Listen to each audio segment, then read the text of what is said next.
yo yo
May your light shine bright,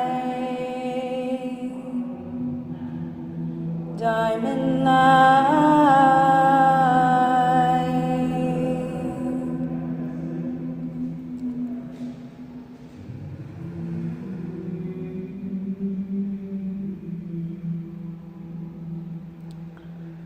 Blessed be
Amaya Singatera Dorianana Singatana Beto Omiashana Katea Setones Bruniana Elatana Comase Meagoni Aladana Tu Beashala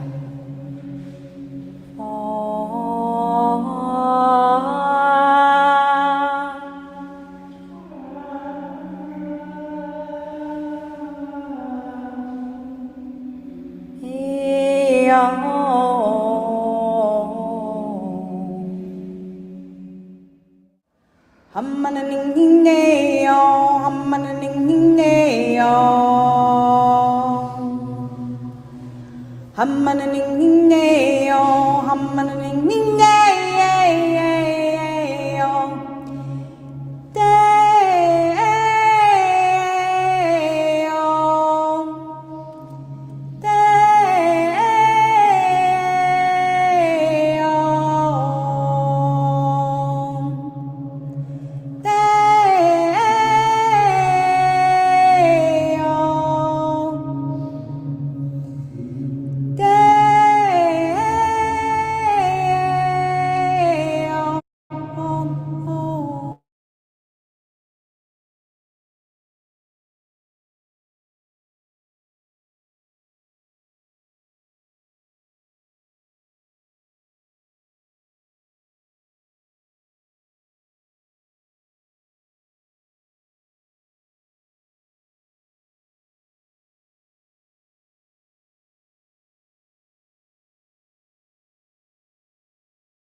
No sound. No sound. We can't hear you. Here inside, something tells you to be here. That's very true for a lot of us with the TwinRay. And so I want to let you know that this is the Sovereign Super Sisters, and we are here to bring high-level events to you. And that's what's going to happen tonight. I also want to honor Self Medicine. It's an incredible venue that we have here that we're producing today. Sebastopol, who is bringing us such high-level events. Well, I'm Deborah Giusti, and you may know me because I produced the Harmony Festival for 33 years in Santa Rosa. I know a lot of you were a part of that. And that is another example of high-level events. And I feel like Soft Medicine is continuing that lineage, so I honor it so much. So tonight we are going to explore what is really going on with this world. It's pretty intense times. Have you noticed? And the TwinRay are going to share with us how these times have been predicted. And they are intense, and they're in your face. The wars, the economic collapse potential, the environmental destruction happening. But they're going to share that this is a time that has been prophesized. We call it the purification. It's when all the dysfunction comes to the surface so it can be seen and therefore healed. And as above, so below, what's happening in the world is happening with all of us too. So this is going to be an incredible inner journey as well. And so I invite you to really receive tonight, because this is not just a talk. This is a transmission. And this is to help you connect up and receive your own guidance, your own memories, your own knowing, because that's really the core of all of this, is to really tune in and receive ourselves. And so we, as the Sovereign Super Sisters, are going to be bringing all kinds of high vibe events to you. Yeah. We have Dr. Sandra Rose Michael coming, the founder of the EE system. She's going to be coming on June 9th. And so we're going to bring that to you and live stream it as well. And also, Anastara is going to be producing Activate Your Super Self. Superpowers on August 9th during the Lionsgate. Yeah, and she is leading a trip to Egypt on the 11/11. That's going to be amazing. So you'll find out about that. And if you're connected with us now, we'll talk to you all about what we have coming up. But we appreciate you being here in this room and all the people on live stream, the hundreds of people that are going to watch the replay. We love you and appreciate you because these are the times, and we're meant to be together, receive together, and activate together. And so this is a sacred gathering, so we are going to open up sacred space now. So I invite you to come into your heart, into your soul, open up your energy field, and I request that Anastasis lead us into sacred space. Thank you, Deborah. All right, beloveds, if you would like to just bow your head or close your eyes if you choose to, and let's just take some deep breaths together. In through the nose, out the mouth. Yes. And again.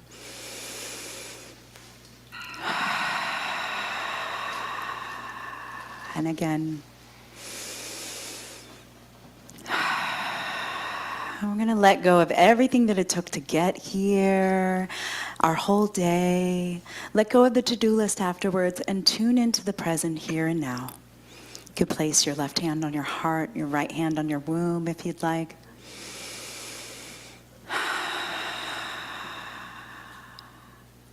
And as we breathe in, imagine breathing in the renewing energies of care and kindness, cycling it through your heart, and now sharing it into your body, grounding it into the earth. And now with this next breath, inhale compassion and empathy, cycling through your heart, through your body, grounding it into the earth. And now we're breathing in cooperation, collaboration, and co-creation, the frequencies of our new earth. Cycling it through the heart, through the body, and grounding it into the earth.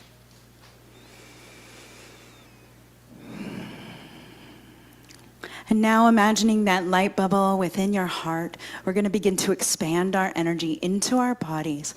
That light, that white light, that golden honey, molten lava light from Mother Earth, we're going to bring it into our entire body, into our entire beingness.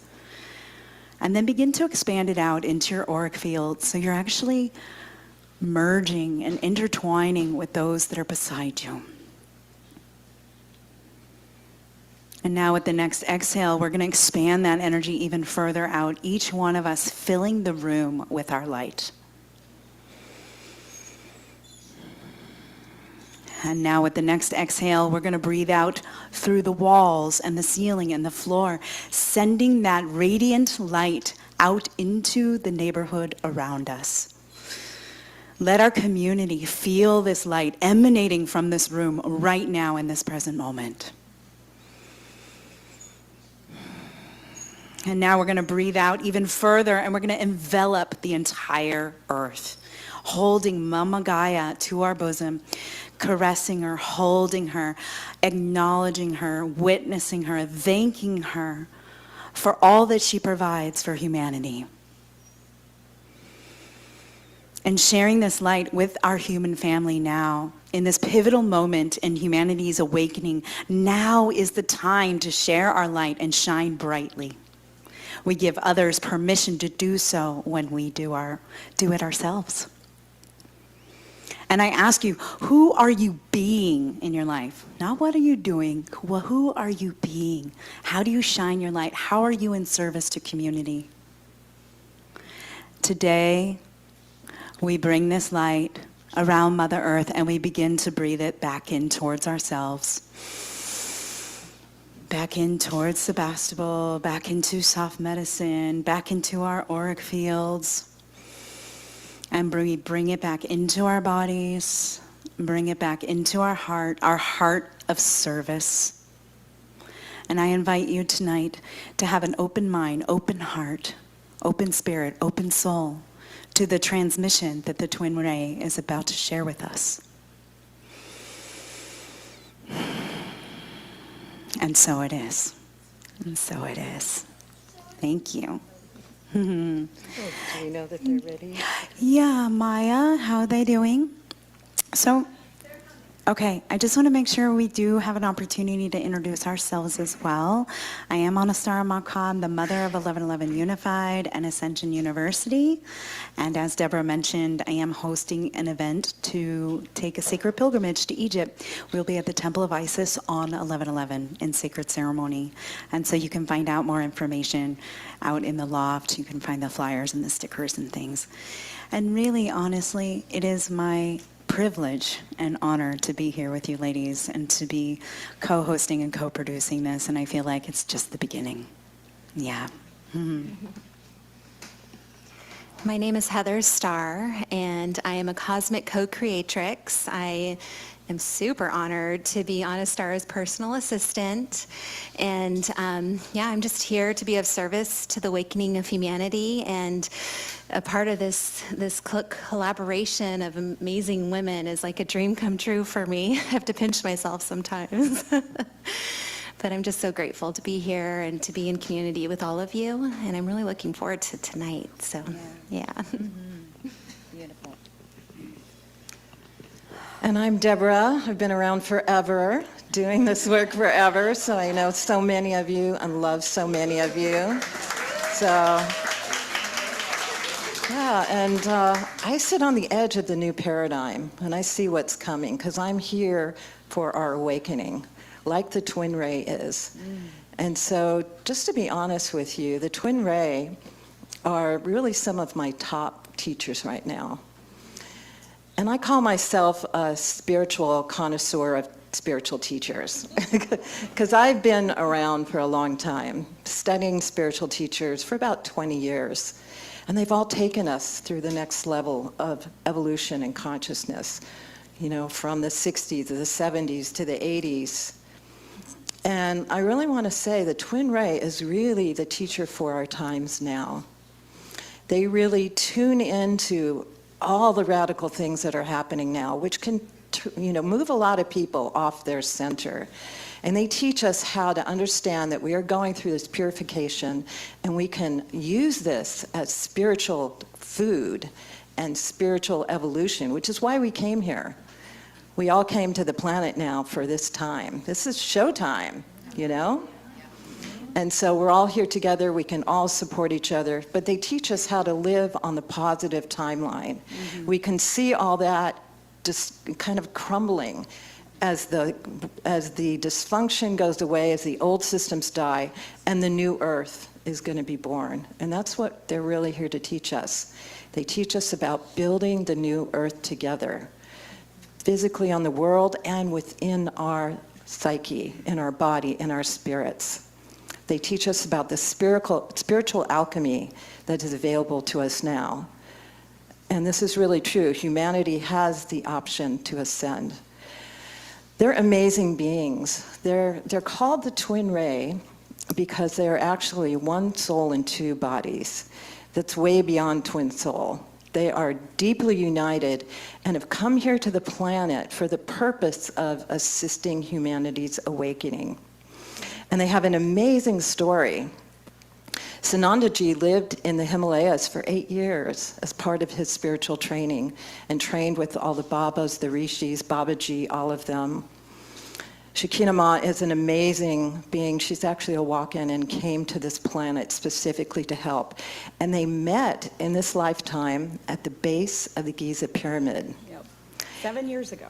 They recognized each other, they merged, and they began their spiritual mission of what they came here to do to assist humanity's awakening. And they traveled all around the world, healing the planet in their ministry. They are truly mystics of our times. And they are so generous. They have online offerings of all kinds of courses, from beginning to very advanced, that you can find on their website. They have an amazing retreat center in Ashland and a public center that you can go to. They have all kinds of products and services and nutraceuticals that can help you advance and raise. And they offer retreats and all kinds of programs all over. But there's 3 reasons why I really love them. First of all, they are so wise. It seems to me I can ask them anything, and they pull from the database of knowledge of the history of the ages. And they'll answer anything at a really high level and give you so much wisdom. Also, they walk their talk. They're not just teachers that spout out information. They have done the work. They have gone through everything we're going through now. They're ahead of us a couple steps. So they're here to show us the way. And the main thing that I love is that they teach the frequency of love. Everything they do is in love. Their breath, their teachings, and I've never, ever seen them waver. And I've known them for 4 years now. So again, this is a transmission for you. I'm so honored to share with you now. And we are blessed. Here come the TwinRay, Sanandaji and Shakina Ma.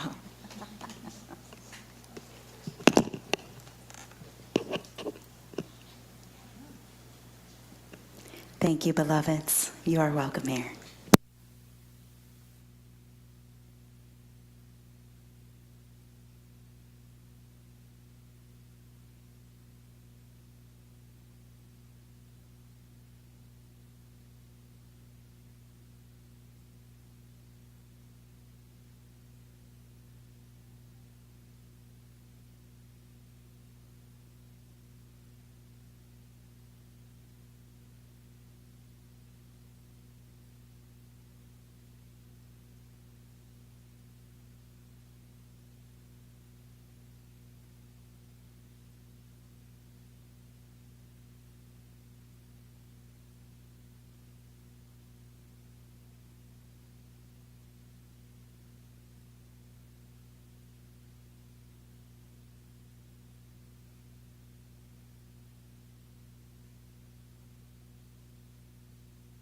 Blessings. Can everyone hear us? Perfect. Blessings. It's so good to be here with you all. And thank you, beloved Deborah, for your heart sharing and sharing a piece of our journey. And thank you so much to the tribe here. It's the beautiful, we can just feel so much heart. And it's a great joy. This is such a special place. The moment we came in, we really felt all the love that was poured into its creation. We felt the collaboration and the co-creation of everybody's hearts. It was really lovely. So we are so honored to be here, and we thank you so much. And Deborah, and Anastara, and Heather, and every single person who has made this happen, thank you. Yeah. Thank you so much. Yes. Okay. Let's begin. So our intention with sharing about beyond prophecy, prophecy for us creates collective purpose. It gives us a greater way to serve and contribute. And in a way, we all showed up for this lifetime to make a change in whether it's something that's more deeply personal, that we transform ourselves, and as we do so, we transform our entire genetic line. We help heal our family by being the medicine of past wounds. And through that healing, we help heal the earth. Whether it's also group work that we do together, we contribute in different ways. And so the idea of prophecy is really contributing to the collective purpose, and we're living in such profound times. And really, if we take a look at what prophecy is, it's just a series of stories that hold a particular narrative. And this narrative is alive right now. It's woven through time and space. It's woven through the scriptures. It's woven through the indigenous storytelling, the songs that have been sung, and it's alive right now. And what we're here to do today is to just bring a little bit of peace and a little bit of hope to a world right now that seems to be in such disarray and so deeply lost. We look at the children and our hearts break because we just don't know how to help them at the deepest levels, for them to be open to receive, for them to trust that they are here for a greater purpose. And what is the purpose of prophecy? It's to give purpose, just like beloved Sanandaji said. And so today is going to be about purpose, finding the purpose. We'll do everything that we can to help anybody here regain that purpose. Remember 100% why we've all come, why we're here together to dance in these ways, and find the way back home. Yeah. Shall we do meditation first? Yeah, so let's do a little meditation before we begin. We're going to give an outline and then do also some practical teachings in the way of how we can embody what we're learning today. And we'll also open up for questions at the end as well. So let's just begin by presencing ourselves, taking a deep breath in, closing our eyes and breathing into our hearts. And just softening into this moment, letting any tension melt away, letting the day that you've experienced melt away.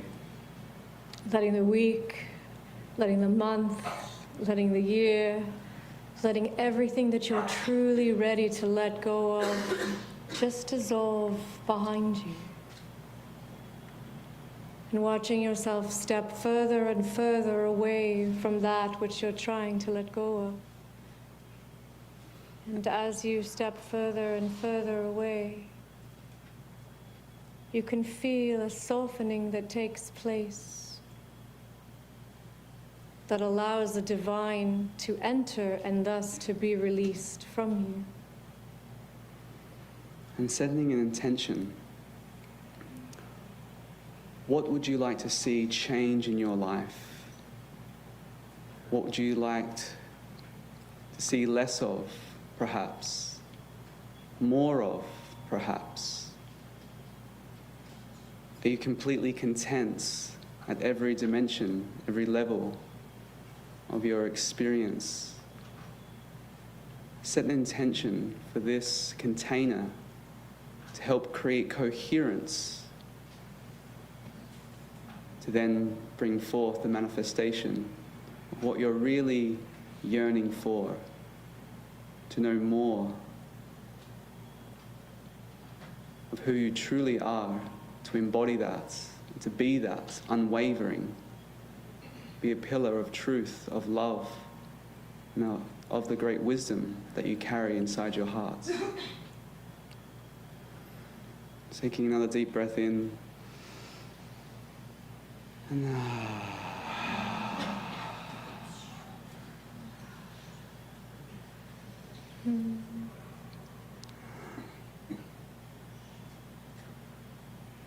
Opening hearts wider now. Give yourself permission right now to open your heart as wide as it's ever been. To allow the intelligence and the divinity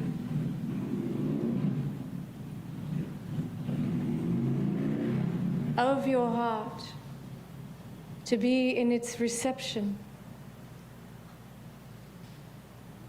Reception is unlimited. It is unbounded. It is infinitely expanded. So too can your heart be that.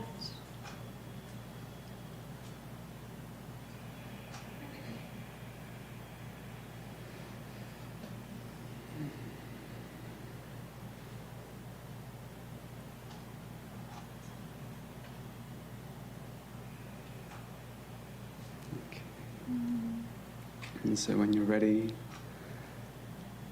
opening your eyes, as we begin this journey beyond prophecy. We want to highlight the significance of this year. We're going to go deeper into the discovery of this year.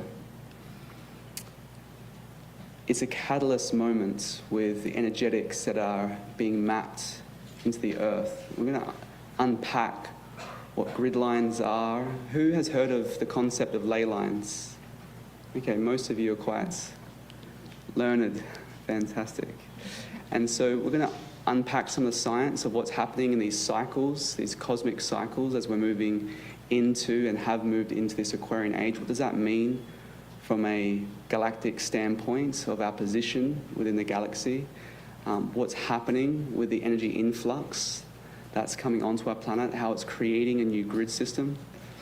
We're also going to outline the 12 different main prophecies that are from different areas, such as scriptural prophecies from different civilizations, and also indigenous First Nation prophecies, and also modern mystics and how they've all been speaking to this time right now.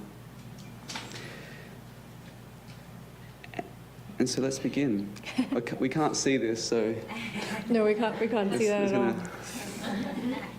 But you know, what's so incredibly invaluable we find is that, don't you feel that it's encoded in you? Does anyone here feel like this time is encoded in you?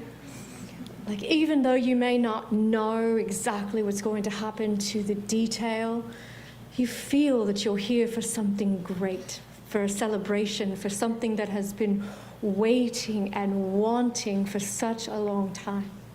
So we believe that it's encoded in the DNA, it's encoded in the earth, it's encoded in the cosmos, and all we have to do is really tap in even deeper and deeper to be able to unearth that wisdom. So hopefully we'll be able to do more of that today. Yeah. Let us Okay. begin with slide 1. So the Golden Age, we want to speak about what that means. We're going to touch on the Golden Age and outline what that means through antiquity, history, or her story, and also just remove any sort of notion of this idealism, of this perfect ideal of this golden age that could be an escape, to think of some utopic creation without doing the work. We all have to contribute. We have to do the inner work. We have to do the light diving, the shadow walking, to unpack our own traumas and dramas so we can contribute to live in peace, because it all has to begin within. We're going to speak about the cosmic cycles, and which we just mentioned, about how there's cycles within cycles within cycles, just like there's cycles of each day. We go through a 24-hour cycle, and we go through a weekly cycle, a monthly cycle, a yearly cycle. So we're going to speak about the micro cycles that map into the macro cycles. We're also going to speak about the geobiology, the science of geobiology, geo meaning the earth, and the biology, the energetic anatomy of the earth, how she is a living organism, a breathing, intelligent, sentient being. That's literally, we are borrowing these beautiful temples, these skin suits from her, and how she is the body and we are like the cells, and how she is going through a metamorphosis and how we can contribute and support that. We're also going to speak about the human evolution. So how, as we start unpacking the internal sort of genetic and energetic changes that we're going through at a individual level, it's also affecting to a collective level, where we're moving away from this individual consciousness of limitation into the group's synthesis, group or unity consciousness. And that's essentially what the prophecies are speaking into. And then we're going to go to a deeper practice, just speak into some practical applications of how we can take this knowledge and we can apply it. And we'll also unpack some integration techniques as well. Okay. And most importantly, have fun. And bring some humor and bring some lightheartedness and joy to this. Well, that's definitely what's needed. right now in the world? So we'll share a tiny little bit of our story. It is the most sort of unimportant aspect of this entire talk, but it has importance to the sense of what we're experiencing happen on the planet right now. So in 2017, we met, as beloved Deborah was sharing, in Egypt, and we did a lot of group work and grid work. We became super fascinated with what we call geodivinity. It means the divinity of the earth, the divine biology. So just as we have meridian systems, we have chakra systems, nodal structures, organs, and all these bodily systems, of course, so does the earth does, and it mimics that. So what we were doing was basically walking the grids and unpacking this energetic corrections that needed to happen. We didn't really know this at the time. We could feel something happening, and we actually caught on camera something significant that we want to share. And what we came to find out in later months, I think it was about 6 months later, is that during that time, Earth had moved out of what's called a sort of a plasmic cloud, and that cloud was a sort of a repulsion zone. It was filtering cosmic radiation and cosmic energy coming onto our planets. So these three shields, the shield of the Earth, the electromagnetic shield, the cosmic clouds, this plasmic field cloud, and also the electromagnetic relationship with the sun and the earth, that all shifted in 2017. And what it did is opened up this massive bandwidth of energy, just a downpour into our grid, into our earth. And that means that there was a new grid system, a new ley line structure that was coming onto the planet. And so, this hasn't been seen in 12,000 years. Yeah, so that's valuable. So apparently the last time it was shown of occurring was actually through the mapping of this was when Atlantis was actually risen. So what we found is that this new grid that's emerging on our planets, if we can think about this energy coming onto the planet, and inside the crystalline core, or the iron nickel core, it's like a big singing bowl or a big bell, and it's getting rung. And as it gets rung and it vibrates, it's creating these slow standing sound waves. And these sort of like pulse waves, just as if we were to throw like a pebble into a pond, it would create these ripples. And so cymatics, anyone familiar with the science of cymatics, like the vibration of water, the vibration of, if we play a frequency into a petri dish of water or on a vibration plate of sand, this sand or water will rearrange itself into complex geometries. And so it's giving us the sort of the visual of sounds. Well, that's exactly what's happening to our Earth. There's this energy coming in, high frequency, it's creating these reverberations, and that happened in 2017, in December solstice. And so we became very intrigued about this. And play the next slide. The interesting thing, when we were in the pause of the Sphinx, there was something that was pre-seen. There's a few luminaries speaking about 2017 and this particle convergence, basically like a beam of light coming into the Earth, and as it comes into the Earth, it creates this shift.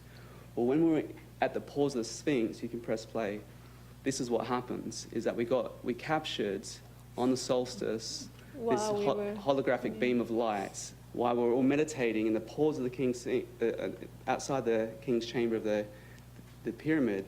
We were at the Sphinx, and we saw this with our very own eyes. It was profound, because we all had anticipated something magnificent to occur that was going to happen, and we didn't know what that would look like, and this is what was captured.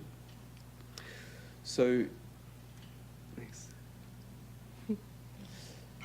So now that we've sort of introduced why this is interesting to us, we want to also share why it may be interesting for us all that are participating. You know, this golden age sometimes can seem like this long distant future. It can feel like maybe a utopic dream that we may feel in ourselves at times, but we may have lost hope through life's unfoldment.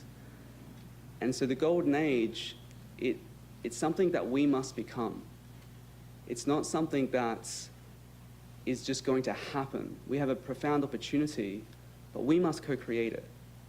And when we speak of a golden age, we're speaking of a piece, where we pick up the pieces of our individualized aspects that are hurt, that are traumatized, all these aspects inside of ourselves, we have to heal them and we have to come into wholeness. And so we speak of the golden age as a time of wholeness, a time of World peace. world peace.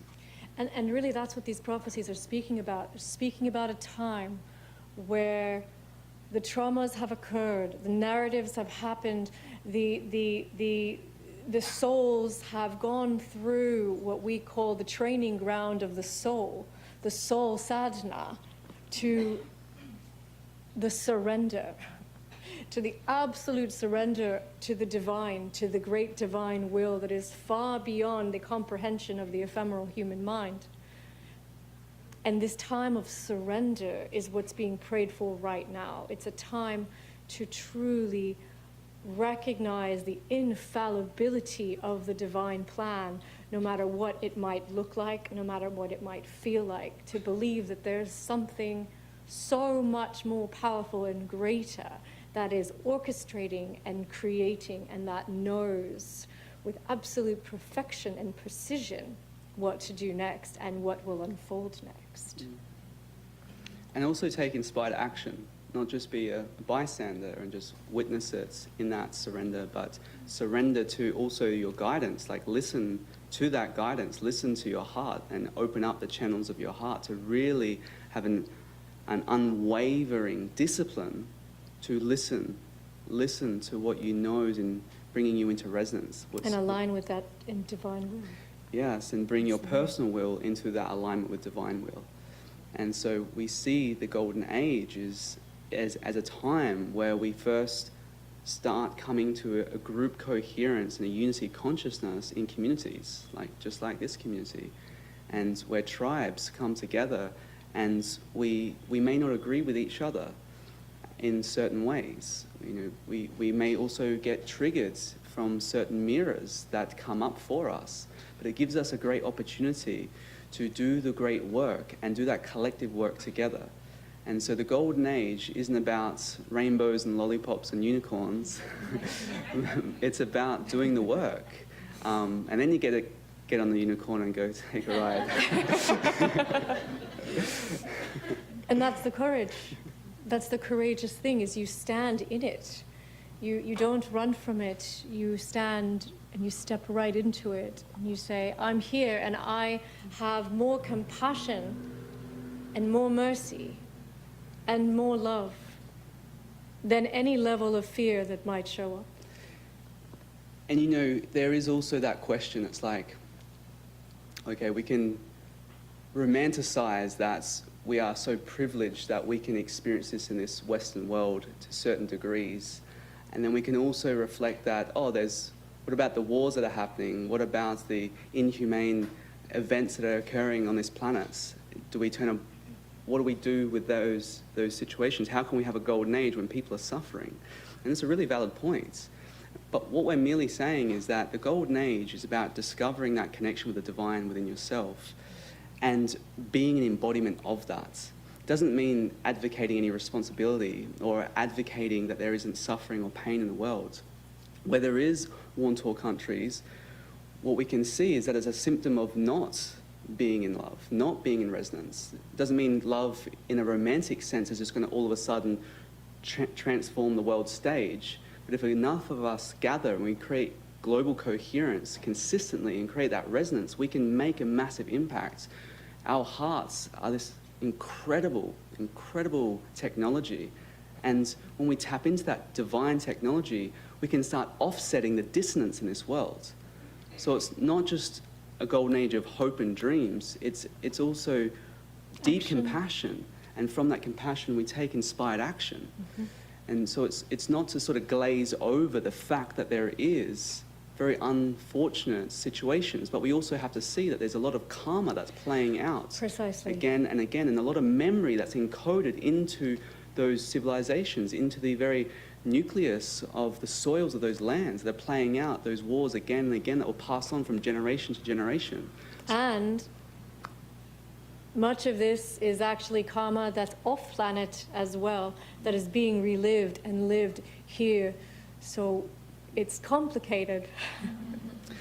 It is, but we're in this very special period of time that we're going to unpack further and further from an energetic standpoint, from an antiqual standpoint, and from a modern standpoint of like how we can really make a shift.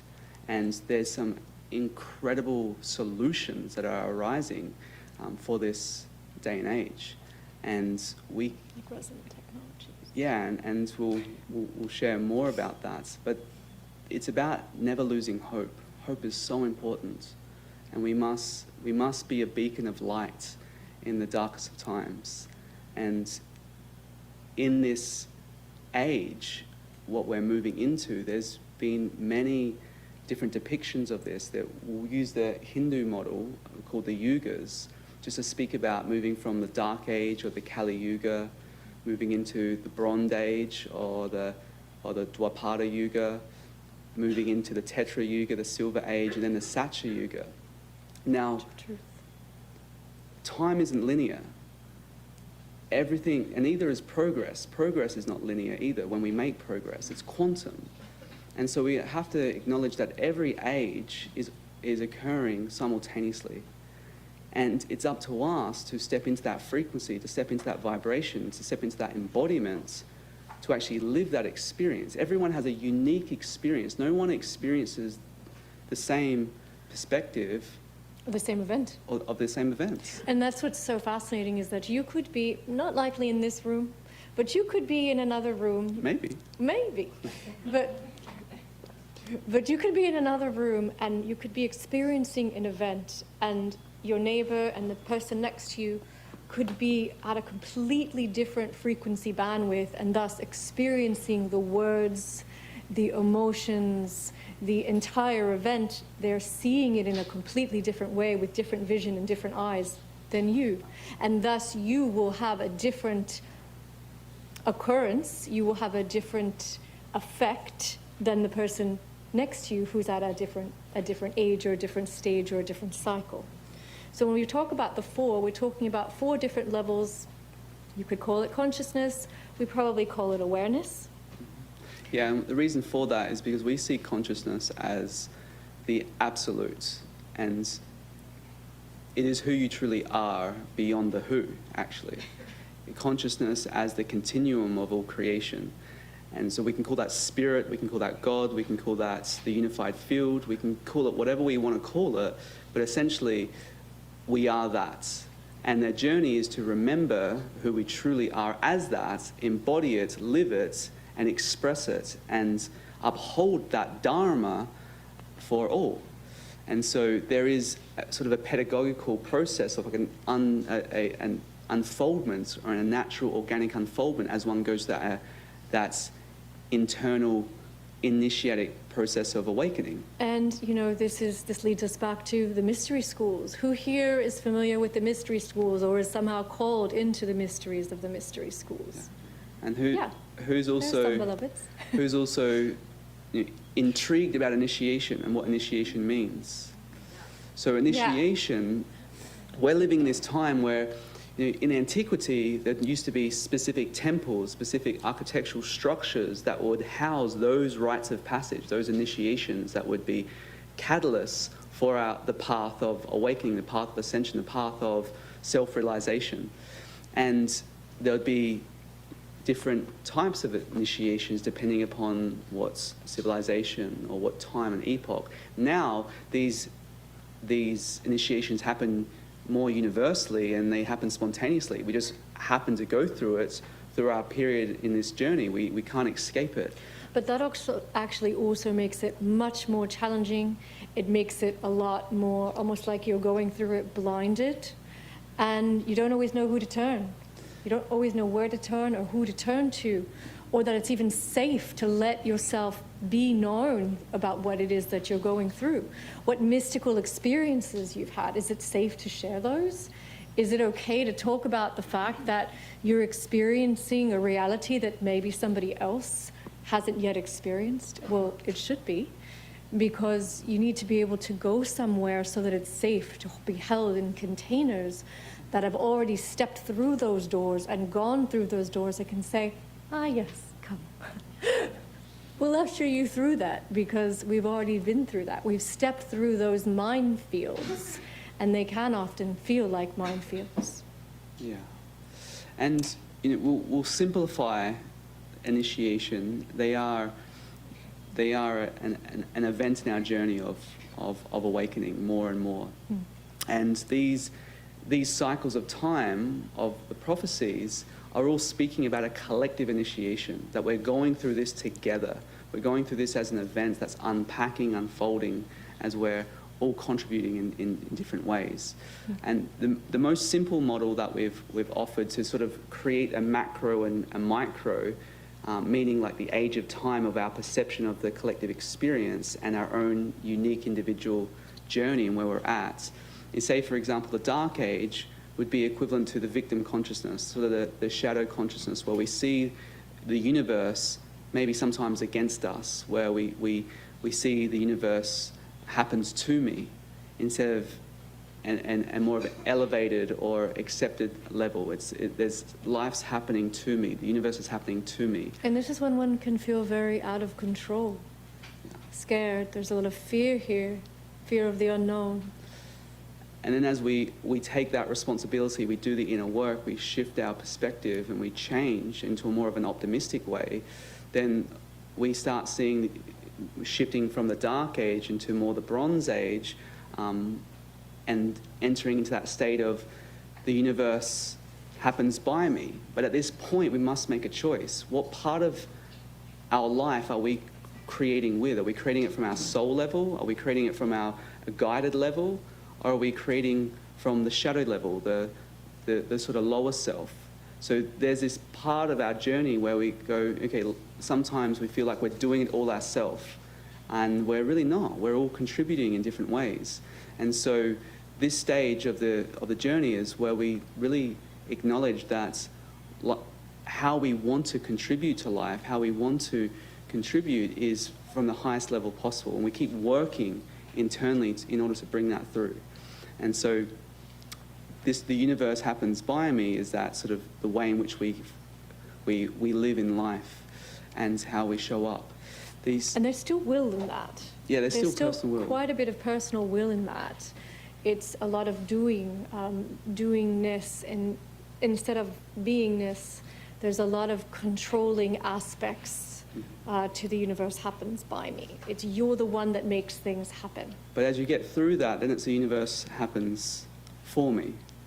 And the universe happens for me, meaning that everything happens perfectly, synchronistically, aligned, that gives you a perfect reflection when you need it. And this is where we elevate to the sort of the silver age, this next stage of our evolution, where we're seeing that everything's a synchronistic dance, everything's coming and creating at the frequency in which we're transmitting. And this is when you see a lot of, you're following license plates, or you're going, oh, there's a message that was just given to me, I just saw a license plate go by. Or you can see the 1111s and the 333s, and the clock is showing you angel messages. This is when you start tuning to these kinds of messages. Or you're thinking of someone, they call you instantly, or you see them when you come across them. So you're living in flow, basically. You're living in this harmonic alignment. And you sometimes will drop in and out of that. But the fourth stage, which we call the golden age, when you're doing the deeper inner work to resolve and create resolution, is when the universe happens through you. You're this consistent channel until that channel becomes that the universe happens as you. And so there's no more wavering. You liberate the wavering aspects. You liberate the persona, the personality that prevents you from seeing truth in all moments. And you become completely embodied, no longer a channel. And so this is oversimplified to the initiatic process. So it's very, very simplified, but we're giving that just as a sort of a framework model of the natural progression of as how we perceive our reality, of how we experience ourselves and how we experience life around us. So, when we acknowledge that that's our own individual, unique experience that we go through, it also can be a collective experience.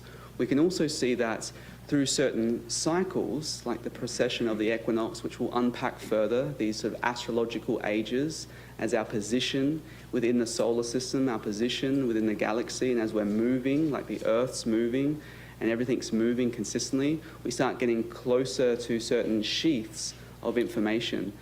Sheaths meaning like these ebbs and flow of plasmic energy that's emanating from the source of our galaxy. And as we come closer to these sheaths, we start coming to resonance. We've become inducted. It's so cold here. We were told it's super warm here. I know. And then we get up here and it's like freezing. Because the AC is right here. No, it's perfect. No, it's perfect. It's perfect. We're great. So let's go to This is so much better. the next slide. This was a moment that we had with a dear beloved Chief Phil and some of our beloved community that we travelled to the ceremony of the 8th fire. And we wanted to start with this because this is a very significant prophecy that's speaking about this very time we're living in, where we find a global peace, the great peace that's spoken of as the day that no night shall follow. And this is what's coming about with time. And the next image, you'll see the actual fire, and you'll see above there's this beautiful like phoenix bird-like image of how the flame has been captured. And why that's significant is because where this fire was lit was at the birthplace of Quetzalcoatl. Who's familiar with the 8th fire, or the prophecy of the, yeah? Yes. Okay, so just to give you a bit of an overview, because this is going to lead us into more Indigenous prophecies, and then we're going to go deeper into other universal prophecies. So the 8th fire is very significant because there's a big movement happening about unifying the Indigenous nations, and we're all part of that. We're not separate from that. We're all part of that unification. Now, the birthplace of Quetzalcoatl in Mexico, Quetzalcoatl was the deity of the rainbow serpent. So he has the rainbow feathered, so there's the wings of the feathered, and there's the serpents. And so Crested figure when you, of that. it's sort of like the Christ figure of that Mayan and Aztec lore and prophecy. So this was a moment of capturing that magic of, as there were many elders speaking into the fire, setting the intentions for what we want to see change into the world. And so the prophecy has another energetic perspective as well, is that there's a great fire that's coming. It's a spiritual fire. It's already sort of approached us. It hasn't consumed us yet, but it's approaching us. And it's the fire of purification. And so every universal prophecy is speaking of this great time of Earth's purification, where we must become pure as the very light that we truly are. And so the 8th fire is the symbolic expression of world peace, of a purification that's taking place inside of our souls, inside of our hearts, inside of our beings, inside of our communities, inside the very planet itself. We're going to do our best to outline this great purification from the cosmic standpoint, and also just unpack and unwind these scriptural prophecies. So this 8th fire is significant for many reasons, but it unifies really all the collective together to find a common unity with all the laws, the natural laws of how we should live our life. And so each fire before that represents a different time of a collective realization where we shift our laws, that we shift our ways. And so speaking about that specifically, it would take us probably the whole night to sort of unpack it. And each one of these prophecies that we're going to highlight could essentially, Easily be a class itself, yeah. each one. So we're just going to do the overarching. But what's so significant about the eighth fire and how it was developed is that, for such a long time, the tribes were in conflict with one another. The tribes held each pieces of wisdom, pieces of the story of the earth. And for as long as the tribes have been, there has been wars and conflict. And now, as the earth speaks, as the cosmos communicates, they have come together to say, it is time to share my wisdom with you. It is time to open up the ancestors that have walked and connect with your ancestors that have walked, and thus create our ancestors that have walked, and be more a part of truly what the we is. And this warring way has come to an end. It has come to a close for those. And for us, that is so significant and so deeply moving and meaningful, because in the earth herself, the ancestors have held such pain and such trauma and such sorrow.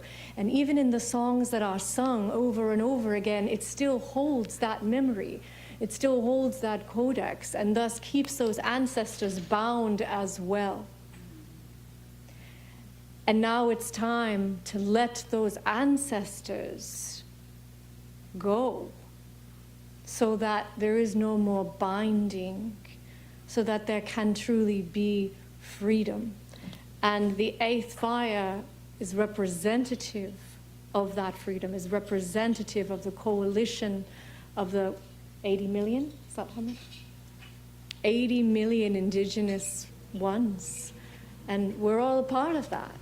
We're all a part of that on some level, at some genetic imprint, through living on the earth herself. So this is a very significant moment, and it was our great honor to light this fire with our own hands, along with so many other incredible Indigenous elders and beloved Chief Phil Lane. So there's 3 levels of prophecy. There's not really levels as in higher or lower, but more like different aspects. So there's those scriptural prophecies that will highlight, and there's the First Nation, the Indigenous, or the originals, we can also say. In Australia, where I'm from, my ancestors are Nuttingeri and Wattingeri, which is the Australian Aboriginal clan of the Whale tribe. And they don't like being called Indigenous or Aboriginal. They prefer originals, because they were originally there on the land.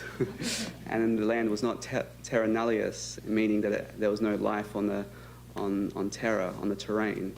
It was very much upheld.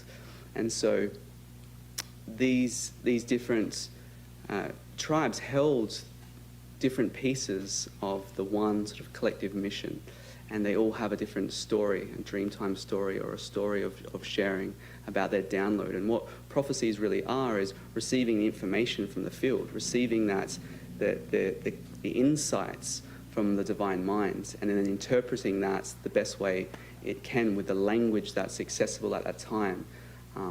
So that's really the different layers that we're going to cover today. And so starting with scriptural prophecy, obviously there's the book of Revelations, which is a very esoteric, a very Highly coded manuscript that's speaking about this second coming, this great second coming that's occurring, which is a collective consciousness. It's a collective unity. So as we go into that unity consciousness, or that Christ consciousness, it's as we are moving from the individual into that group harmonic. And so that's one level of unpacking that scripture. It's having that great revelation. Revelation means to reveal, to see truth, to see the spirit, to see what's hidden. Covered up, what's been covered up Yeah. and buried. Exactly. There's also the Maitreya prophecy, the next Buddha to come. And that speaks of the golden age, where there's this time of great purification that will come. And Buddha consciousness will also be awakened and returns. There'll be a lotus born, a returning to that being born of spirits, where we collectively remember. There's also the Fatima prophecy. Fatima is speaking with these three children actually received a vision, and the Vatican went to silence them because their vision was that if the church didn't listen, certain things would happen, and they all came true. And so there's this prophecy that speaks of basically this collective event where there's this war that occurs, not a physical war, but a war of spirit, where the ones that forget their connection to source, they forget their connection to spirits. And there's the ones that return that connection and live out that connection. And it's interesting when you look at the codex of each one of these from another perspective, they're also speaking of different keywords of a global transformation that's happening. There's certain patterns, there's certain shifts that occur on the planets, and we want to highlight those in a moment. There's also the Vedic prophecies of the Samvardhaka fire. The Samvardhaka fire is this great solar discharge that happens from our sun, and as that happens, it creates a great shift on the entire collective as well as shifting the entire electromagnetic field. And this year, in 2024, the sun's actually going through a pole shift where it's reversing its north and south pole. This happens every 11 years, and for the Earth's doing not a full reversal, but a partial reversal as well. And so this is significant because if we can think about what does that mean energetically for us? Well, if we think about, say, having a Kundalini activation,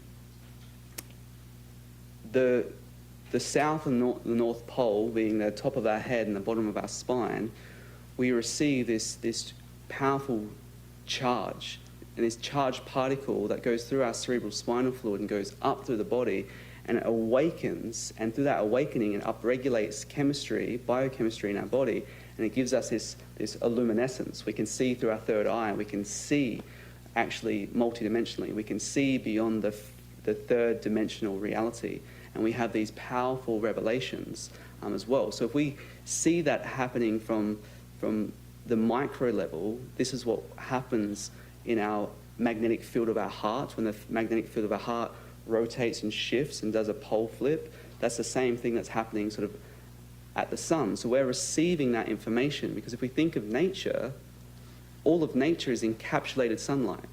So the sun is genetic code.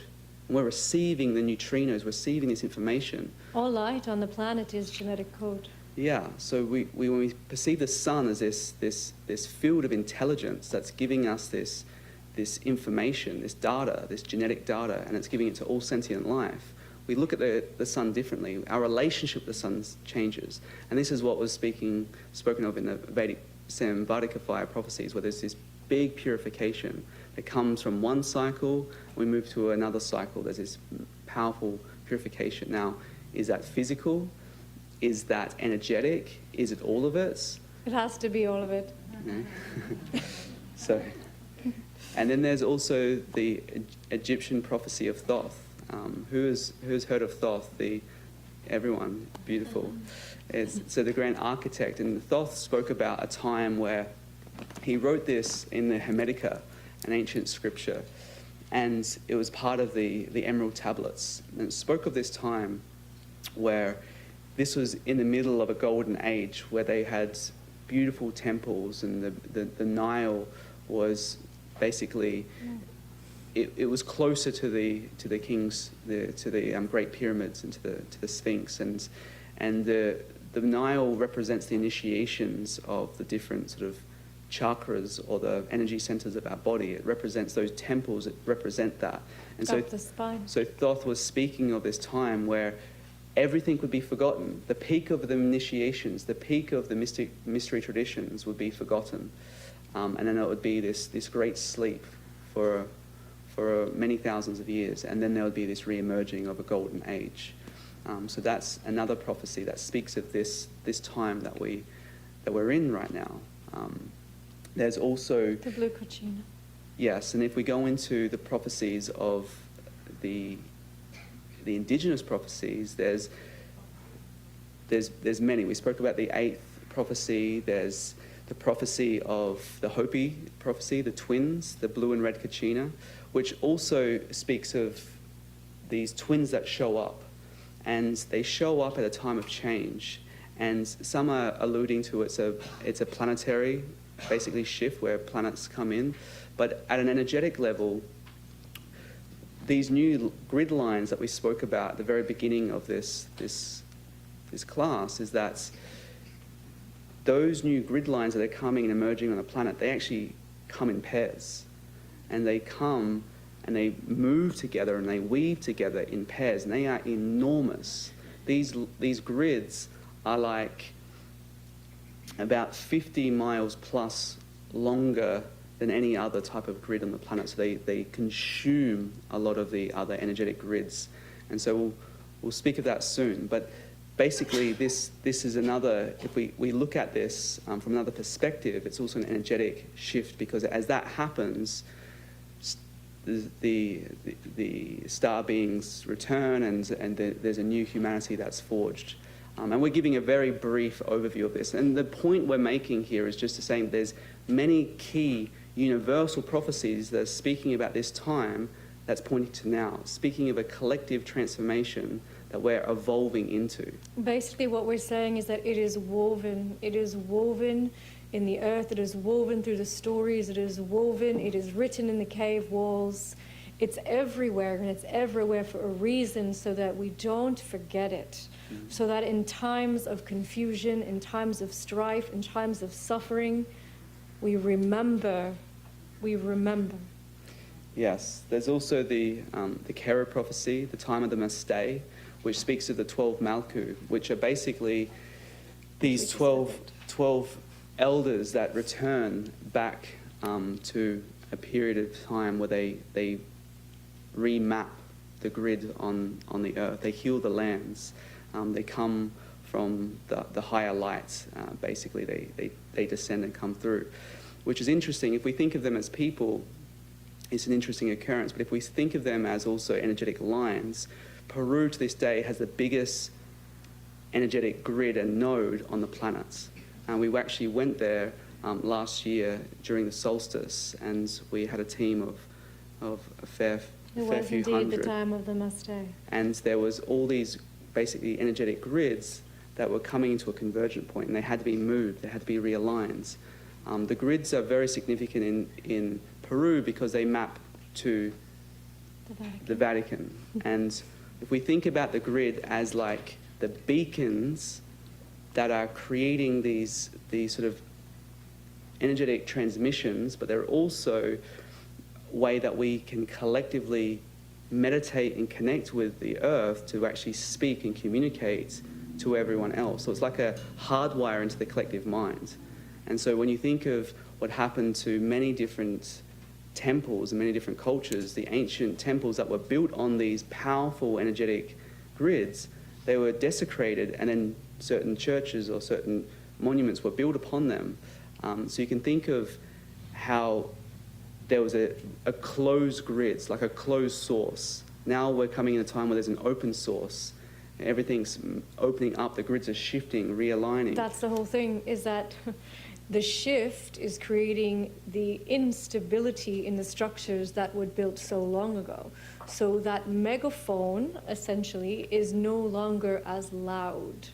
Yeah, because if there's a specific transmission, and that doctrine is transmitting a specific perception, many people will pick that information up, because this is like the group brain, the brain of the earth. So if we think about plugging into that, we can use it as a conduit to connect to the universal mind, to the universal self, our true nature. So this was another interesting prophecy that was spoke of the time where there'd be, and there's in fact 12 grids line up specifically in the region that was prophesied, which was the temple of the sun. And so this it was significant because that time basically locked the last grid that needed to be repaired on the planet. It locked that into place, and so that was accomplished back last year. That was quite a feat. And on that Quite a day, journey. the Schumann resonance went ballistic. So if anyone saw back in 2023 when the Schumann resonance did something that no one's ever seen before, it happened the exact same time that those grids were moved. Who remembers that? Yeah, when the Schumann, and it had this like When Heli- scientists everywhere and everybody was talking about what in the world just happened to the Schumann resonance, we know exactly what happened to the Schumann resonance. Well, what was interesting was the exact same geometric depiction of that wave of the Schumann resonance is exactly the same depiction of what happened as the grids were braided in that fashion. So it was very significant, and so it was a time of, and we should have definitely had a slide to show you that picture. but Google that because you'll know it's after this class. And then there's also the Black Elk prophecy as well that speaks of the 4 dreams. It's believed that an elder, a shaman in specific traditions would receive 4 dreams, 4 prophetic dreams. And through each one of these dreams, these would be significant dreams that would catalyze a great summoning to the service for this time on the earth, and also catalyze a transformation to actually step into leadership, and would prepare one, and they'll be ready for the great sort of service of spirits. So in Black Elk's visions of those dreams was speaking about the earth going through a metamorphosis, the earth's body transforming and shifting and rearranging as well, and a massive transformation occurring. And then there's more modern prophecies that from like different luminaries such as Rudolf Steiner, like Helen Blavatsky, and other greats, like Edgar Casey as well, who's a great prophetic seer that was speaking of a time that we're returning to these sort of ancient ways, and we're moving out of the individual into group consciousness. So It's no longer a service to self, which is the structure that has plagued this planet for eons of time. It's now service to other. It's a model that it says, not what can I get for myself, what can I do for myself, but how can I serve? Because that's really how humans originally were created. The DNA structures, the way the RNA signaled, it was all about being able to share. It was all about the ability to be able to have the cosmic communication as one whole, one grand, to be able to be in service and support. Yeah. Now, let's do a practice together to drop out of our sort of the intellect for a moment, and then just use a practical way that, as we're going through this, go back to the great purification that's happening on the earth, how do we navigate this? How do we navigate when, we may be in a trigger, we may be, in a wobble, in certain life happens, right? So we have to face our situations. How do we manage that? We want to give you a very simple technique that's very impactful of how it can adjust the way in which you operate basically in life. And we give this because it's a remembrance. It's the first step, it's the middle step, and it's the last step. It's basically coming back to that still point, coming back to our alignments, and staying in that alignment. When we think of meditation, we think of doing meditation. We do it for an hour, we do it for 2 hours. We may be ambitious and do it for many hours. But true meditation is to live in a state of meditation, a consistent state of meditation.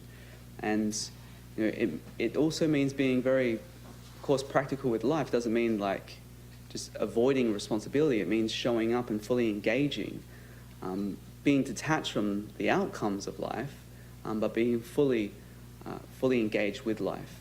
And so we want to teach a simple way to help as we're going through this tremendous universal shift as unfolding for all of us, how we can tap in and listen to that inner guidance, how we can tap into our inner alignments, how we can tap into the field. So who would like to do that? Me.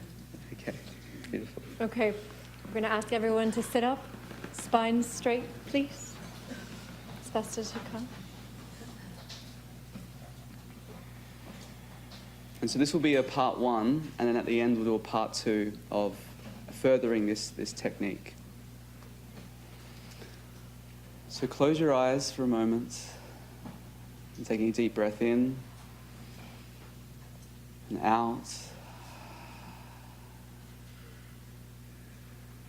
Taking another deep breath in, and visualize a light coming down through your crown as you breathe in, like a line of golden light coming down your crown,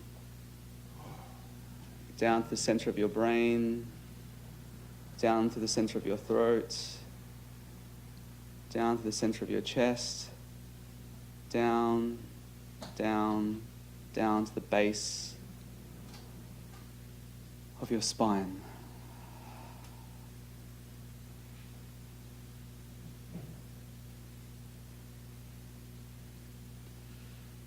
Now bring into your awareness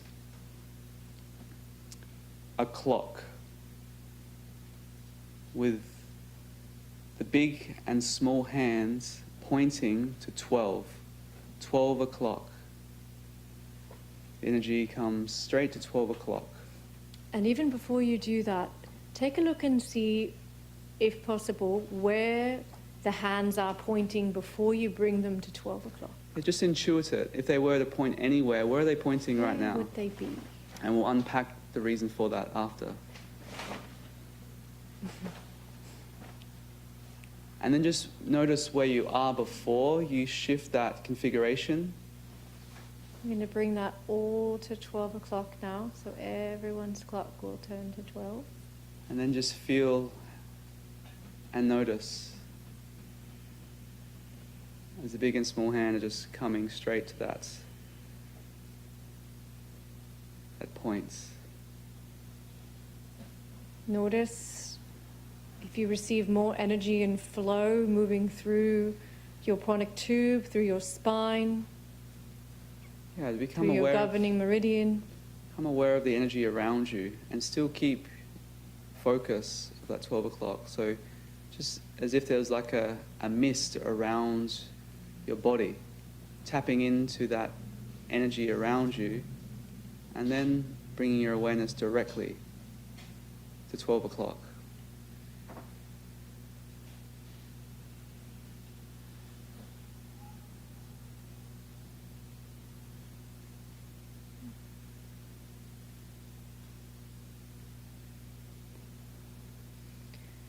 Now pay attention if you have any thoughts, if anything shows up for you.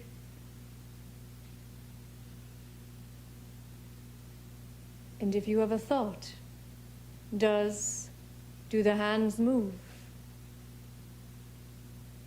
Or are you in just stillness? Or are you empty and in stillness? Feel still, aligned, present, anchored.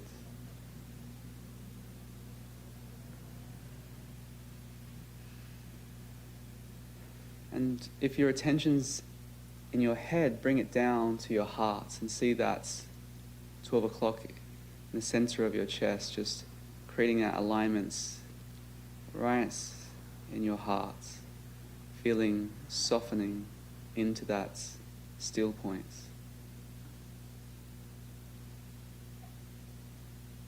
And then open your eyes when you're ready. Who was able to go into no thoughts, to be fully present? who still feels fully present in that space. And now this is a very simple on purpose, to just help reconfigure the field. Sometimes our energy field, we move to the past. So if you look at the clock, you just intuit, okay, where am I at the clock? If anything's from 1 to 6, it's the past. We're looking at the past. We're living in the past. Where energy is configured in the past. Our focus is in the past. So anything from 7 up to 12, where 7 to 11, we're in the future. We're projecting our energy.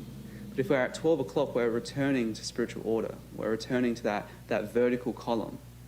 You know, our energy centers, they're horizontal planes. It's how we engage in the life. It's how we reach for life. And with that said, reaching for life is part of the plane of the heart. So what you reach for life, Is it and fulfilling? how you reach for life, what is the intention as you reach for something? It's so valuable to know that before you reach for anything, what is truly the intention? Because you know that you are using your heart and the magnetics of your sacred heart to do so. And so as we take a look at what energy does and how it moves, when one is giving their energy out inadvertently in ways, whether it's being taken, whether you're giving it without knowing, unconsciously, you always want to pull your energy back to your center column of light. And just with all of your being, with all of your will and your strength, you pull that and you call that back into you. All parts and pieces that have been given away through time and space, return. Return it back to you. And what you find is that your column gets wider. The ability for it to move, the ability for the prana to move, allows the rest of you to soften. And then you'll be able to put yourself at the 12 o'clock much easier, because you won't be pulled out in all of these other directions. So you are verticalized. So we call this that basically entering into the state of non-action. There's action in life, but we're not in this reaction. So there's a sort of a non-action, meaning that we're not wavering, we're not being pulled out of our center.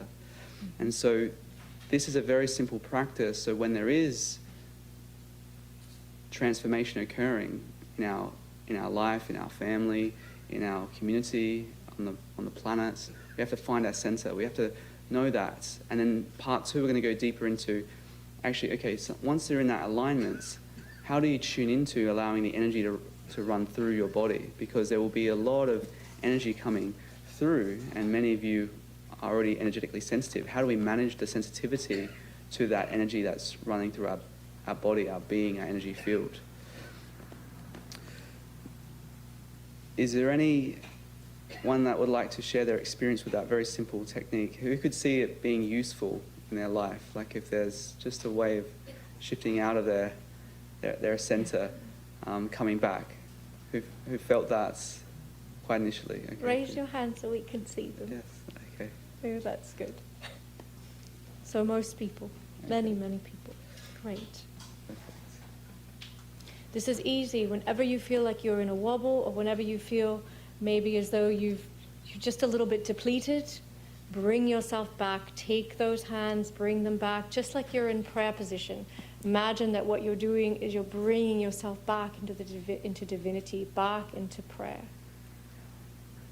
And see if there's any guidance that comes through for you, if you're listening. Like just, bringing the energy in, stilling it, and connecting in, and dialing in to hold that center. Now, this is a very powerful technique that's really necessary when you're connecting with sacred sites, because sacred sites are like these nodal points that create these big torus fields. And so as we have the Earth grid is like every point of light is this sort of this node that creates this double toroid dynamic, and it's these coherent structures that are coming into these convergent points. They're sort of like little mini hearts, because our hearts are these torus fields, and so we're getting inducted by these sacred sites. And there's many sacred sites, that not just the world-renowned ones, but there's sites, you know, in local community as well, when we understand the grids. And it's important to know the grids is because as we connect with them, they create a resonance with our own biology. They create a resonance for our cells. They create a resonance for our hemispheres of our brain. It can help shift us into different brain states, whole brain states, and also different coherent states between the heart-brain coherence. And it also can help us receive that deeper guidance, and as we come into that higher harmonic, we can actually receive downloads, and that can happen just naturally, just in your everyday life, as you start building the coherence of your field. But this is happening on a collective level. What's also happening, though, is all the dissonance has to come up. So all the things that we don't want to see, all the things that we don't want to sort of process.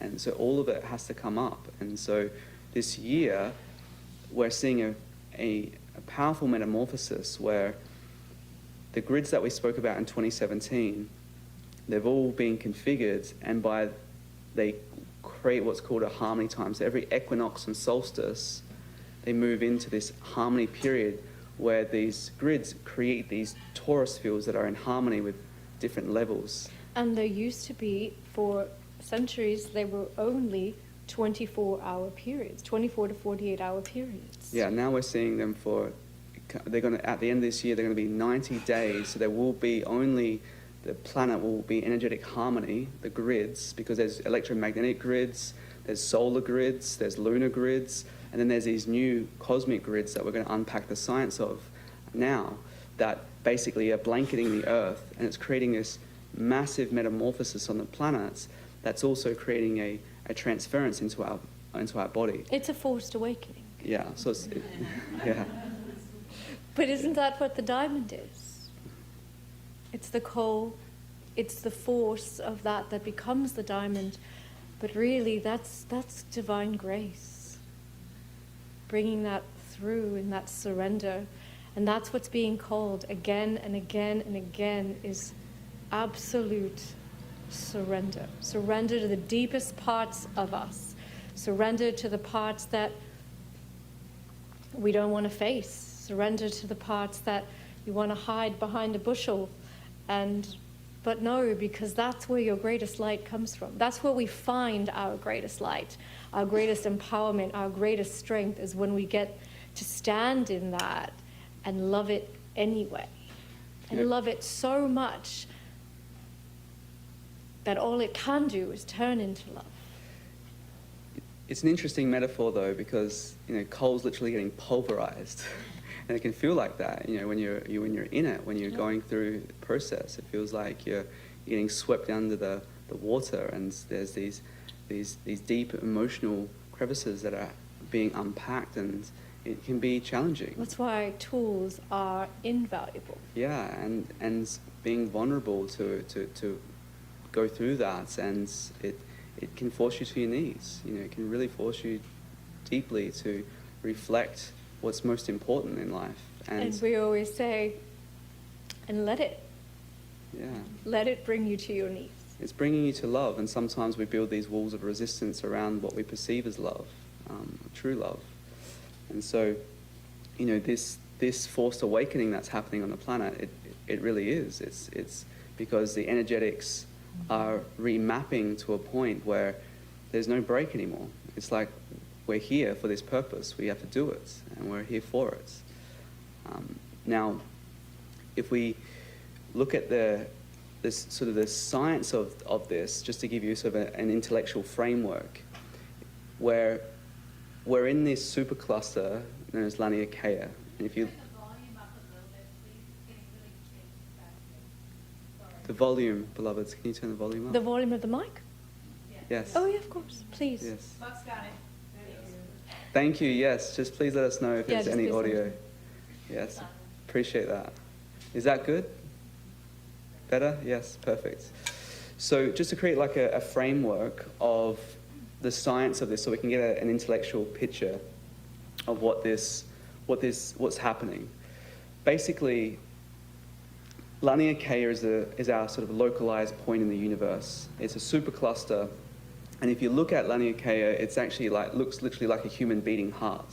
So we can see that the heart of The high heart of the universe. the heart of the universe, the one that our galaxy is a part of billions, is literally a macro reflection of our human heart, which is so beautiful. It's just this geometric structure that we can see reflected cosmically. So if you have time, look Laniakea and you'll see that. You'll be amazed. Like, oh wow, this is where we are in sort of space-time. Now, what's happening is that there's these almost like a rose as petals sort of emerging. There's what we call sheaths. There's sheaths of structured plasma. So plasma being this cosmic radiation, this cosmic energy, we travel through them, these sheaths, and we come into them and out of them. Well, every time we go into them, we come closer to the center of our galaxy. And so we're entering into this new sheath that's going to stay like that for 200 years and then another 12,000 years.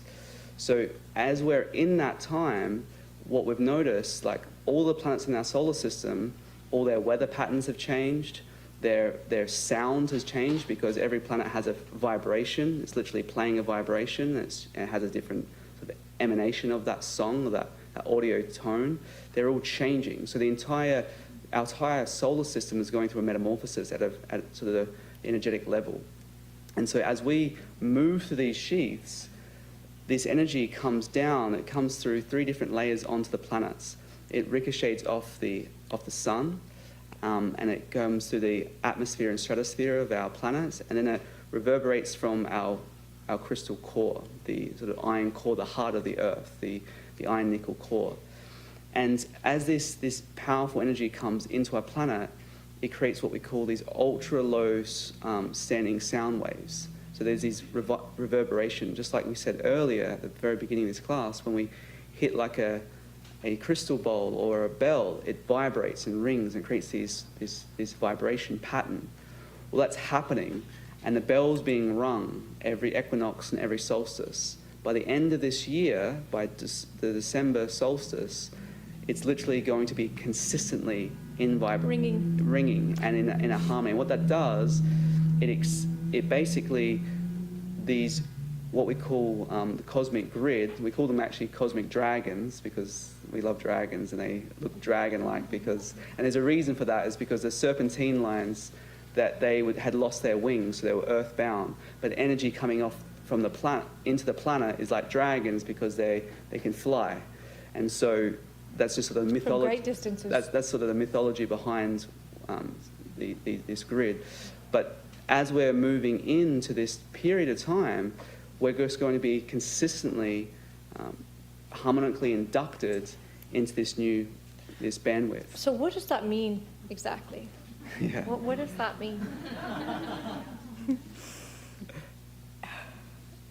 It means that the veils that humanity has been living under is going to change. They're going to thin. They're going to be removed. This is going to give people who have not cultivated, who have not done the work, an opportunity. A big one. It's a big opportunity. And if they don't take it, then we're going to start to see a lot more mania, a lot more mental health conditions, physical disorders. We're going to start to see the mutation of the human DNA as a descending cycle. But for those who have cultivated, for those who are doing the work, for those who are truly doing their absolute best every single day to stay at their 12 o'clock, then we're going to be experiencing the ascending cycle of what this power is able to do. And this is when we're able to tap into our gifts. This is when we're able to tap into a greater awareness and a higher intelligence that is encoded in the cosmos, that is encoded in the universe, in the fabric itself of creation. But there's this bifurcation that's taking place right now. Who here knows about the bifurcation? Okay, a few. This is playing a significant role in that. Let's get into that then. Please? Okay. I forgot.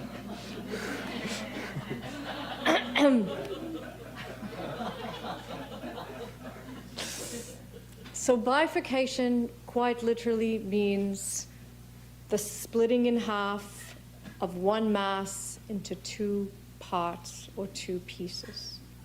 And just to echo that, that's exactly what's happening at an energetic level on the planets, is that the grids are splitting open and they need to be re-repaired together. So anytime there's a healing that has to happen on the planet, when we're working with the sort of geomancy or the geobiology, you have to remove the lines, have to split them to then put them back together.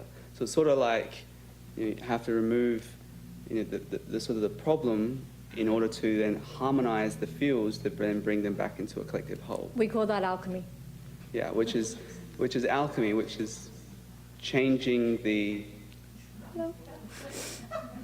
what's fixed, making what's fixed volatile, and what's once volatile fixed again. So it's reversing the polarities. That's what's happening at an energetic level of our planets. It's what's happening eternally, and that's what the bifurcation is also speaking of, is that. And it's also speaking of going into another dimension, another realm, another plane, another level of octave, where we're experiencing, instead of individualized consciousness from a limited perspective, we're opening up into a group, a unity consciousness, that we don't see each other as separate, but we actually experience the oneness of our true being in a group field.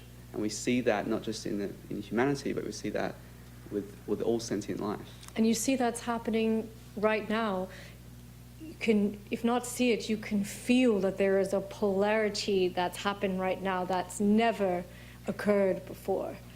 It's such a dichotomy of opposites, of opposing forces right now, that we've seen it in people's dream spaces, in their reality, because for those souls who have come for this, then there's that experience of watching it take place. But how do you watch it take place and not get sucked down with it?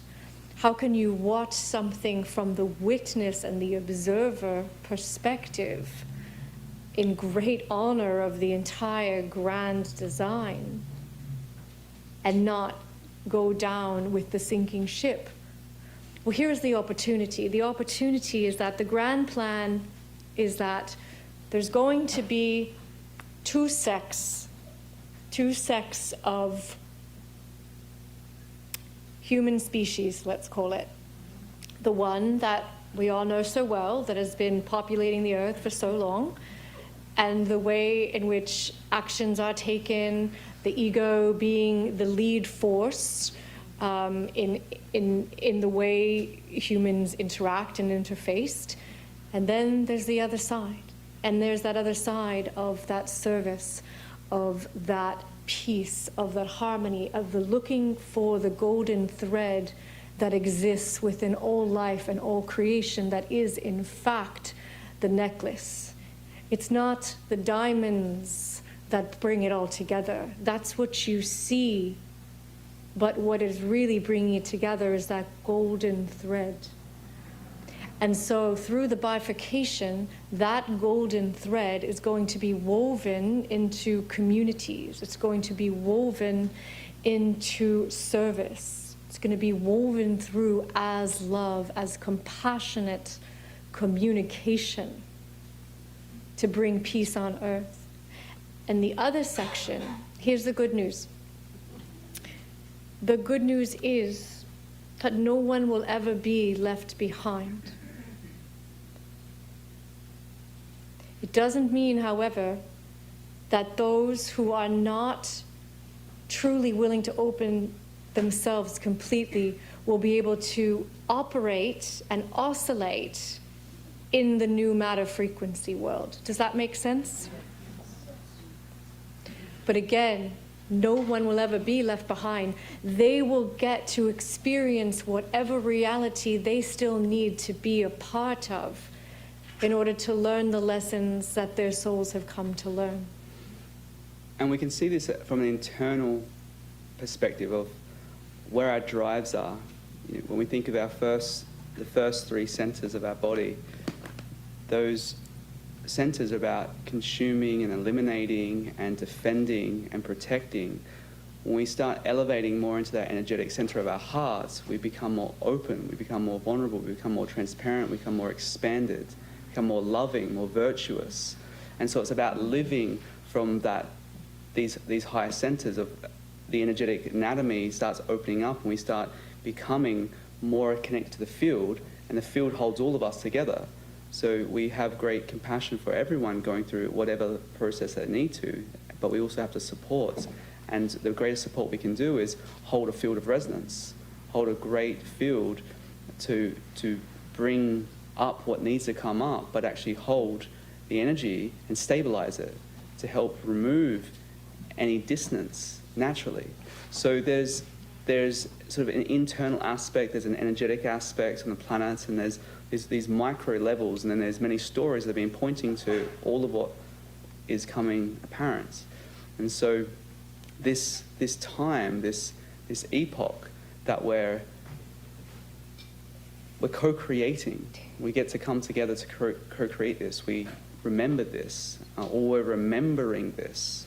You know, this is a time where no matter what comes up, we have the tools now. We have the tools necessary where we have what's needed literally around us in the field. And all we need to do is start meditating, coming together in communities and start creating synergy, start creating global synergy together, and start removing the fragmentation of this individualization, but coming to more of a universality of our true connection with each other and the world at large. That's right. And so what better time than right now in this room? Yes. What is it that you want to see in this new age of time? What do you want to co-create? What vision is it that you want to bring into manifest form through your prayers? So I'd like to hear anybody who just wants to say a word. Peace. We're opening this celestial cauldron right now, this beautiful vortex. Joy, peace, harmony, compassion, love, sharing, dance, gratitude, resonance, grace, joy, expression. And see what you feel as you say these words. Really feel them so deeply.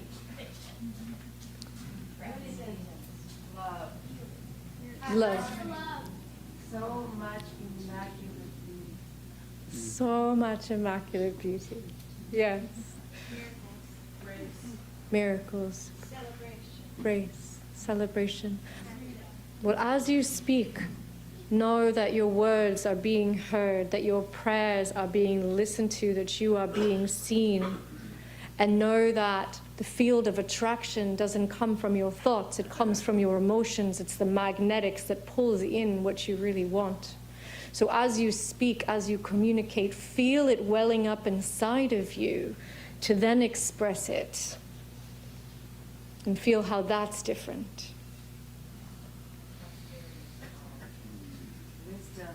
Wisdom. Soothing acceptance. Mm-hmm. Soothing acceptance. Clear blue skies. Clean waters. Cooperation. A legacy for the children to be able to play in this world freely. Freedom. Liberation. Liberation. Laughter. Satisfaction. Satisfaction. Abundance. Yes. Conscious relationships. Sovereignty. Yes. Sovereignty. Authentic prosperity. Authentic prosperity.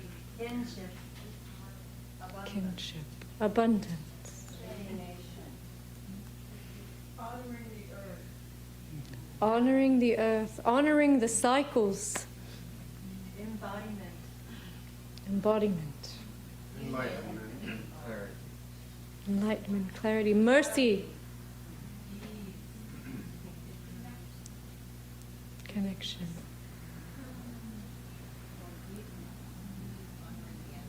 Forgiveness.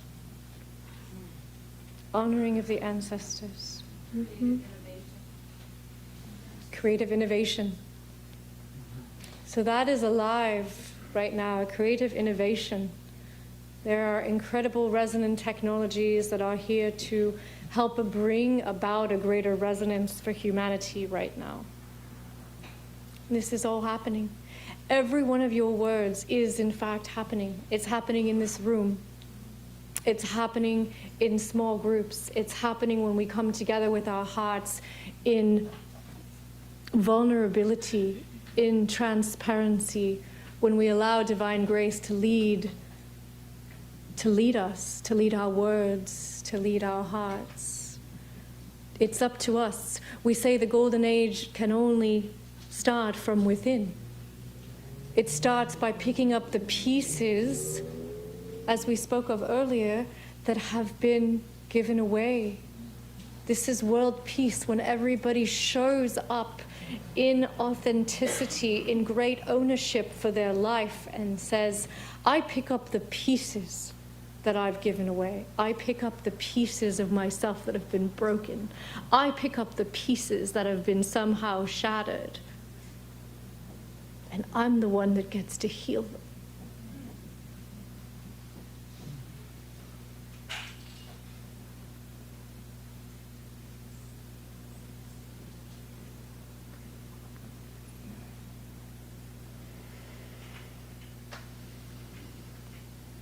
Shall we do some toroidal breathing?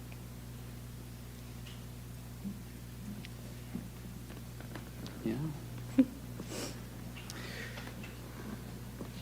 Thank you, everyone, that's sharing your sacred words. And words, remember, words create worlds. Our world of perception is created by the words that we choose to believe in and perceive in and filter life. And so when we use our words in harmony with our thoughts, in harmony with our feelings, we can transform our reality around us. And when we do it together, we create a powerful field. And that field can be a powerful catalyst. We're living in this time where there's these cosmic cycles and cycles within cycles. We're in this 2,000-year cycle as we're moving into the Aquarian age, which is about 2,160 years. We're in a 12,000-year cycle when these grids sort of switch on. We're in a 26,000 or thereabouts, about 25,960 or so years, where it goes to that entire precession of the equinox, where our planet goes through every single sign of the zodiac. Right now we're moving into the age of Aquarius, where it's divine knowing. The point of the Aquarian age is to manifest the highest unconditional love onto the planets. That's the point of the Aquarian age. It's the point of opening and being the receiving vessel and pouring the water from the Piscean age, out of the vessel to fill up a new, a new wisdom, where there's not a mediated experience, there's an unmediated experience that we have with the divine. And we're also in a 232 million year cycle as well, which is like a cosmic cycle. So we're in these cycles upon cycles upon cycles. And we also live in a 24-hour cycle. We go through this process every single day. We have cycles in seasons, weekly, monthly cycles. So how do we tap into the cycles, the rhythm, the cosmic pulse, so we can live in that flow state? We can live in coherence, because when our energy is aligned, when our energy is centered, when our energy is free flowing, when the life force is flowing through us and we become electromagnetic, our magnetic field, we become like highly conductive, super coherence. When we do that, we can help others do the same. Just by your very presence alone. You don't have to say anything, you don't have to do anything, just be. And you can start helping others come into that harmony. Harmony internally creates, of course, harmony externally as well. So we want to teach another simple process. The first one was just coming into that 12 o'clock, like coming into prayer position, centering your energy, coming down. This one is now just become more energetically sensitive to see how the energy is flowing and direct that energy to create more coherence, to create that flow state in your life, that harmonic experience. And then you can do an experiment with yourself throughout your day. It's like when things aren't going right or things aren't flowing, like tune in. You know, how's your internal compass? Where are you on the clock? Are you at 12 or are you in 3 at different hours, so to speak? But like, we use the clock metaphor very importantly. So every time you see a clock, it reminds you, oh, I have to go back to 12 o'clock, because there's always clocks everywhere, whether it's on your phone mostly. But every time you look at the time, now you're going to remember, okay, I've got to go to 12 o'clock, or we're going to find my center point. And so this is why it's a very simple, but again, effective. And then this next practice that we'll do together, we'll just tune into the energy field. And we want to do a transmission. So this is also an opportunity if there's anything that you need to heal physically, maybe something emotionally, maybe something for a family member or a friend, or something that you just want to see shift in the world at large. So we can use this as an opportunity where we can create powerful resonance and powerful transmission that can be quantum in its effect. So who would like to do that? Okay. So we were going to have you, beloved, stand up, but it seems as though you might be hitting into each other by doing this. So we're going to do it a little bit different. Yeah, unless you want to. Who wants to stand up? Okay. Okay, stand up. Okay. Yes, let's stand up. We really feel it would be so good. So. Okay. Okay, we're standing. We might have to adjust our camera, so. I know, I didn't know we were standing. Okay, we're standing.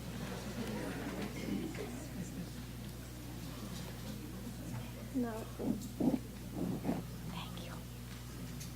Okay, so we want to spread our feet like shoulder hips apart,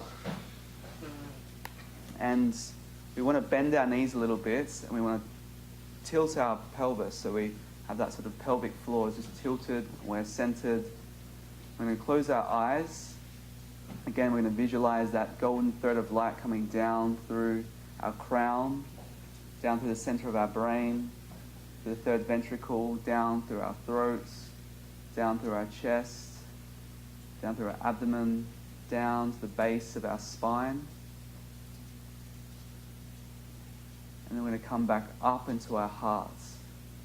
And take 3 deep breaths together, breathing in and softening on the out breath, breathing out.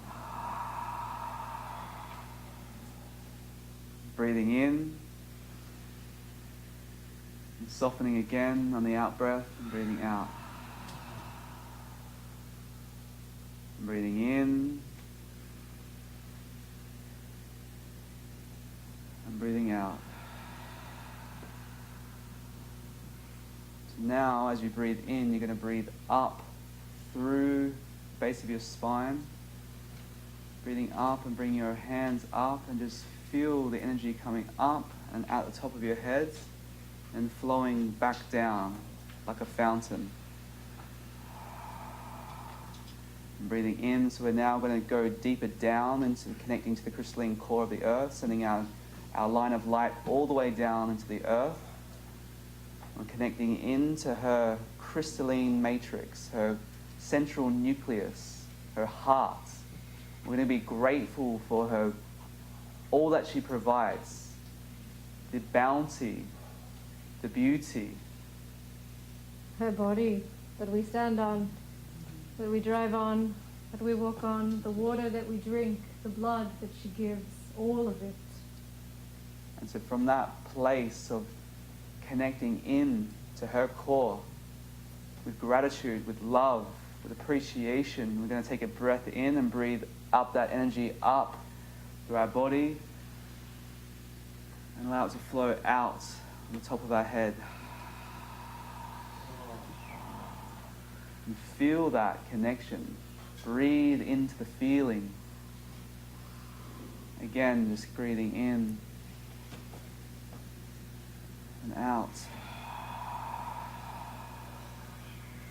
This next one, we're going to go deep down again, down into the crystalline core of the earth, down through the dark soils, the rocks and the minerals, keep going down to her lava flow core, just plugging in, just feeling that deep magnet just clicking in place like a magnet, just linking together, just linking in, connecting to her supreme intelligence that's connected to the sun, the universe at large. And as you breathe up again, breathe in and see that light coming up. Feel the current coming up through your body. Raising, raising, raising, raising the frequency of the currents now. Raising, raising, raising the frequency of that current. And And just stand here, seeing this field around you. Feel the flow that's coming in and out around you. And if you can, do this with your arms so that you can feel the toroidal experience. And you are structuring your field right now as the toroidal. So keep breathing and take this moment to set an intention. What is that intention? Is that intention healing? Is that intention to manifest something? Is that intention to see or change something for yourself, something for a friend, your family, the world at large? Use this moment as we now sync and we see our field of light around us and we expand into spatial awareness where we can take a bird's eye view and see all these spheres of light, and the one sphere of earth as one field of light. And one cell within the universe. And from this expanded state, now sets that intention into motion and just let it go.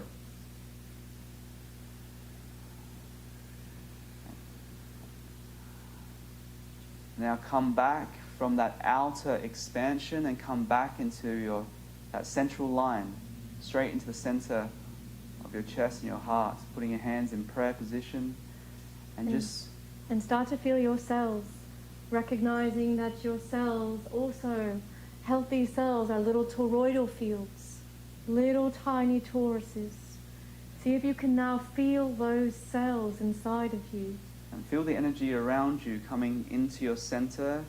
You're populating the field, your intention, and then you're coming into the center of your being to attract that intention as its frequency embodies into you and thus projects out into your reality.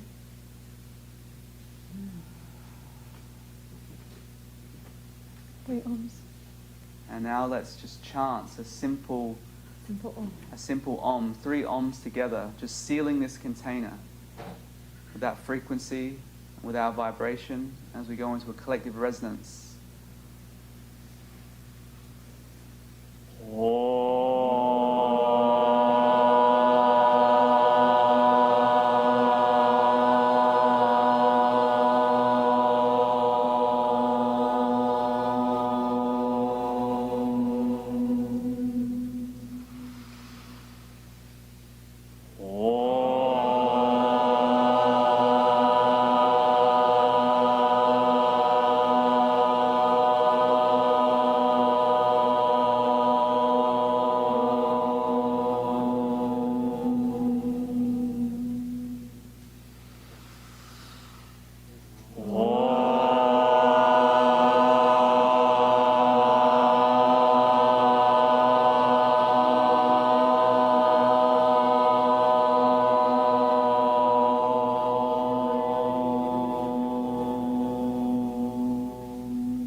breath into the silence. Just be present this moment. Present with all the sensations that are happening inside of your body. Present with all of the messages that are being given to you, whether known or unknown. Your presence will be enough.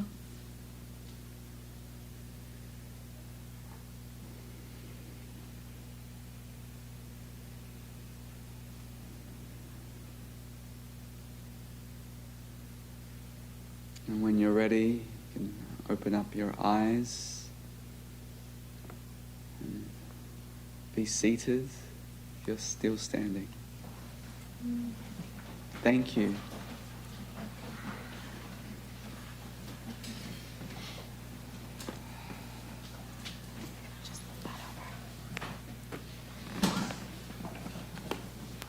So how are you all feeling?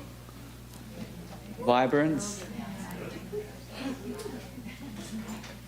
Who believes it's possible to feel like this all the time? Yes. So this powerful time, there's many upgrades that are occurring on the planets, many upgrades that we are receiving. And so it's important that we integrate. And we use community, we come together in circles to help integrate, meditate, and transmit through this time. We want to open up for any questions. It's been a joy and an absolute honor to be here with you all. And our purpose is, again, is to remember that we all chose to be here. We all incarnated for this. And each one of us holds a piece, a puzzle, of the puzzle that will become a masterpiece as we collectively create the greater vision that we're all capable of upholding and inspiring others.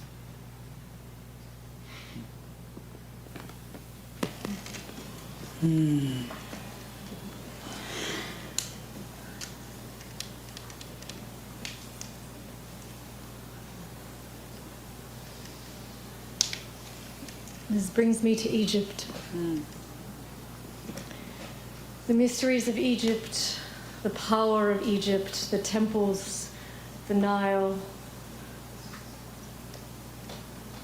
7 years ago, in December of 2020, in December of 2017, we came together and reunited in the Great Pyramid. And now, December of 2024, we are returning to Egypt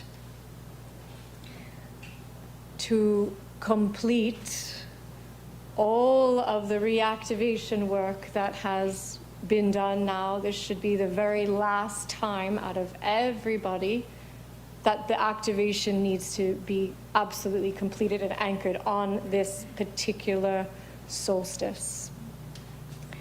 It's going to be something that we hope that whether you come with us or whether you tune into can transform your body and your mind to truly feel into the power and the potency of December 2024 and what's taking place there.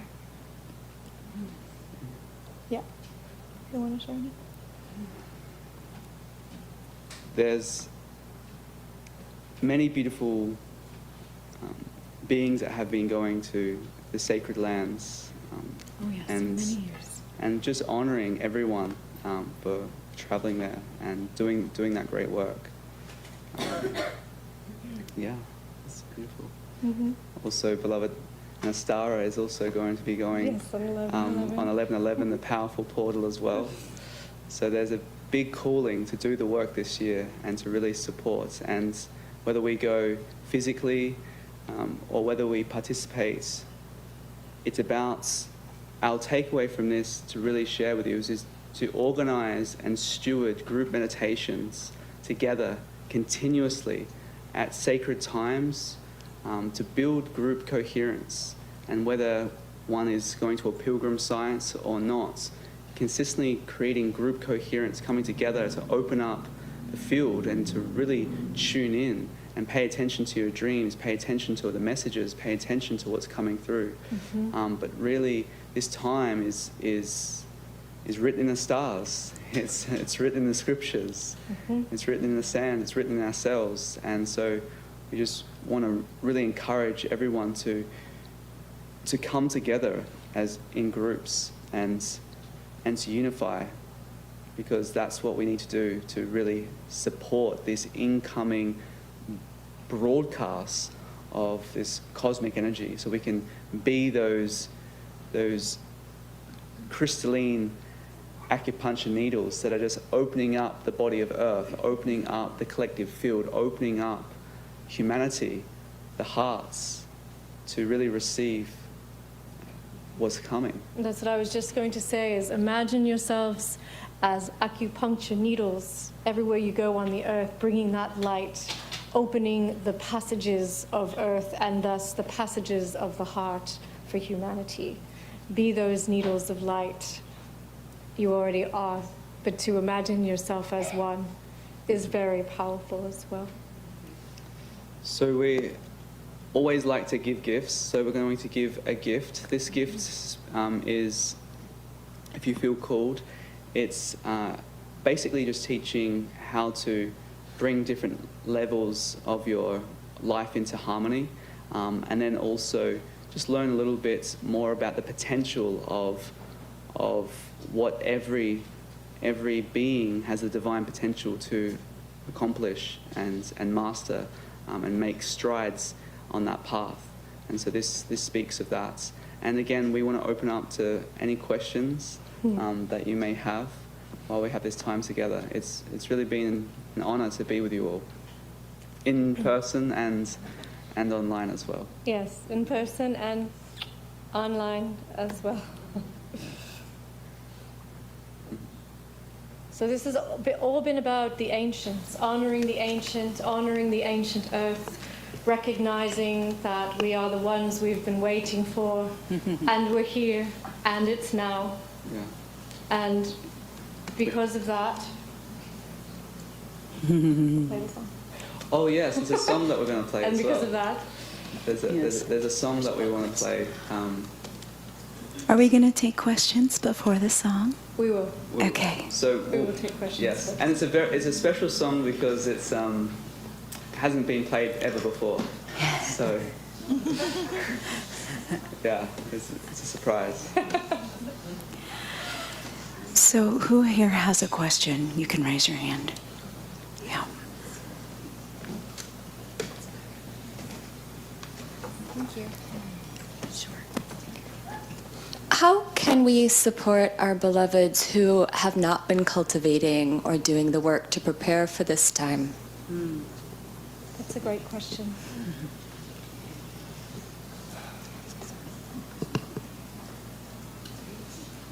Well, there's a couple of things. One of the main things is to realize that every soul has its path and every soul has its choice. And that's sacred and holy. And that there isn't any one right way to do this, but that there is a right way for each individual that must be honored. And that can be really hard when you're working with family and friends that you love so much. Embody who and what you are, and let that transform those in your path. That's really all you can do, and that is the best service that you can give. And inspire with peace. Always.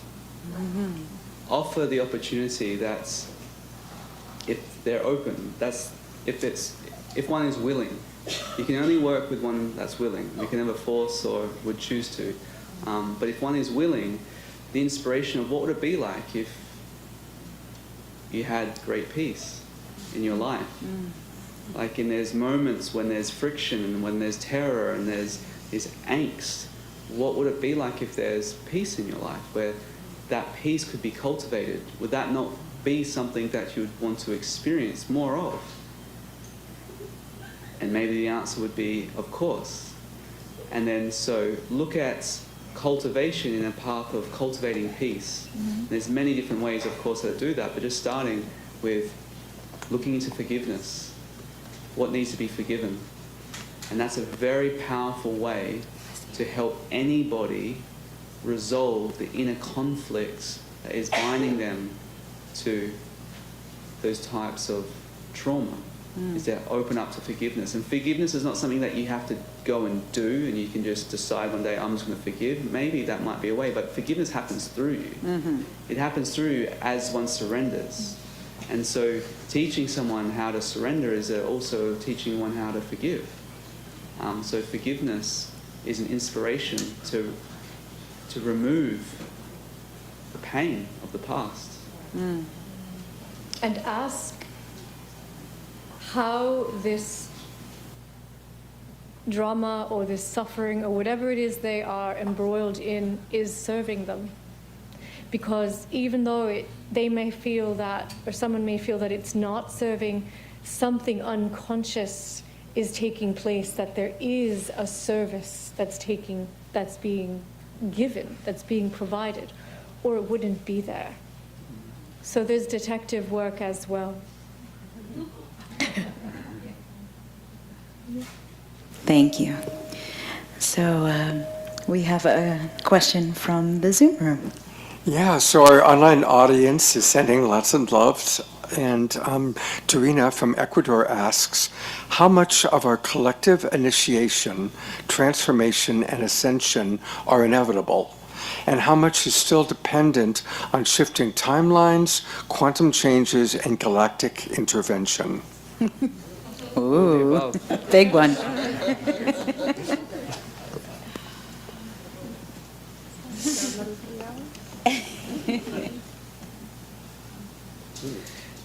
Is this question asking us for percentages of each? We can give those. Sure. But I feel that what's really the question is really asking, is it certain? So breaking that question down, it feels like the question is it certain? Or are there so many variables involved that one can't truly be certain? And I say to you, it is certain. Woohoo! What?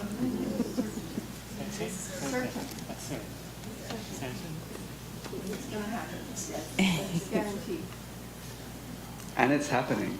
It is happening. It's happening. Anyone else in the room? Christy? No? So Aquarius is the age of technology. What is your point on the artificial intelligence and how we should approach it? Thank you. Great question. So when we spoke of the bifurcation, we can also see that through the bifurcation of technology, where there's AI is obviously at a rapid speed evolving and is going to get to the point where someone can literally customize their reality to the way that they perceive. So you can create an augmentation of one's reality with what they would like to perceive in their experience. And so when we think of that in technology, we can also think of the organic technology that's always been here. You know, there's the supreme technology that is the greatest technology is our biology. The greatest technology is the creation of the universe itself. And so there's already a bifurcation with ones that are very much repeating Atlantis. Exactly. And they're ones that are returning to Lemuria. Remember, the fall of Atlantis is being retested at this time. We've got all this sort of these shiny things, like it's like a tsunami. The water's gone and there's all this coral. And there's beautiful, basically which is like the AI art and the efficiency that's happening, and then not recognizing what's being revealed now is there's something that's coming that's a lot more transformative, destructive almost, as well. So when we understand that we have a choice, but at the same time, technology is what it is. There's technology that's emerging right now that's resonant technology, which is mimicking the function of nature. But that would never bind you. Yeah. And again, the lesson of the fall of Atlantis is that the people forgot their God and started to worship technology. And that's a test right now. That will not be so in the Golden Age.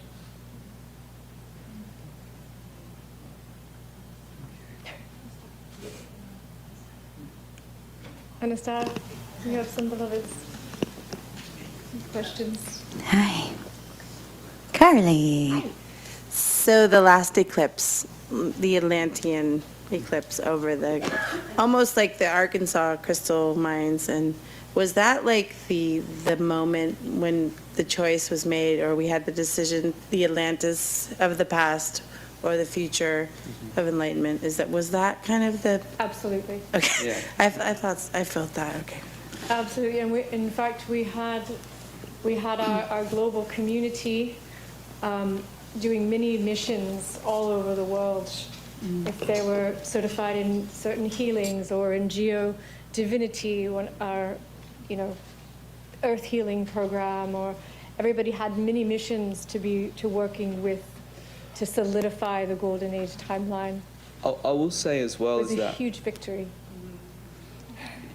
I will say that the eclipses are significant in an astrological standpoint because every time there's an eclipse, it opens up that veil and that portal into every other time that we've ever experienced an eclipse, our soul has ever experienced an eclipse.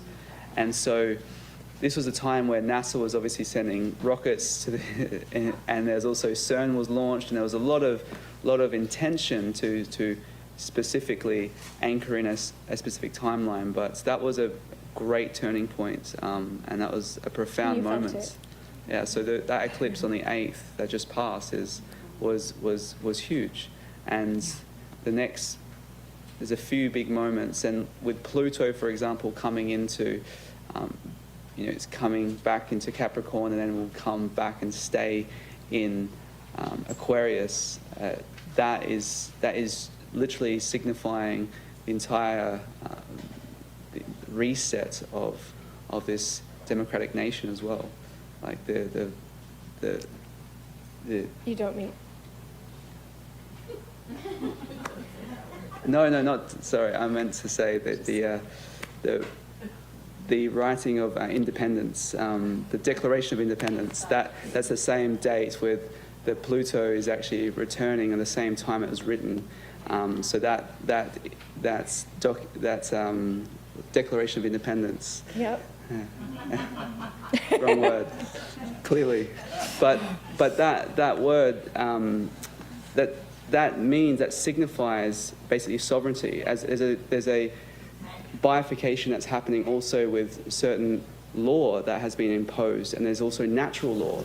Well, we have to remember that we have that God's sovereign law that literally was the foundation of this country, and that also has to emerge, where we have to reclaim those laws with how we steward land, how we can actually run, PMAs and private management associations, how we can associate in our private way of our own sovereign choice. So there's a lot of sovereignty options that are coming to the forefront in this time as well, as the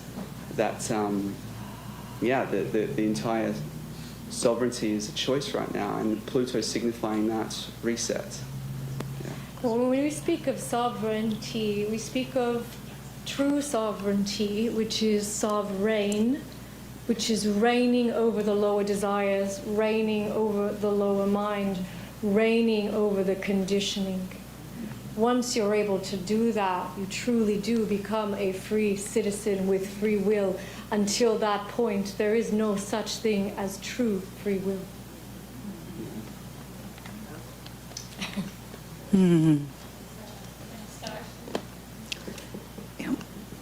Christy Michaels. Thank you so much.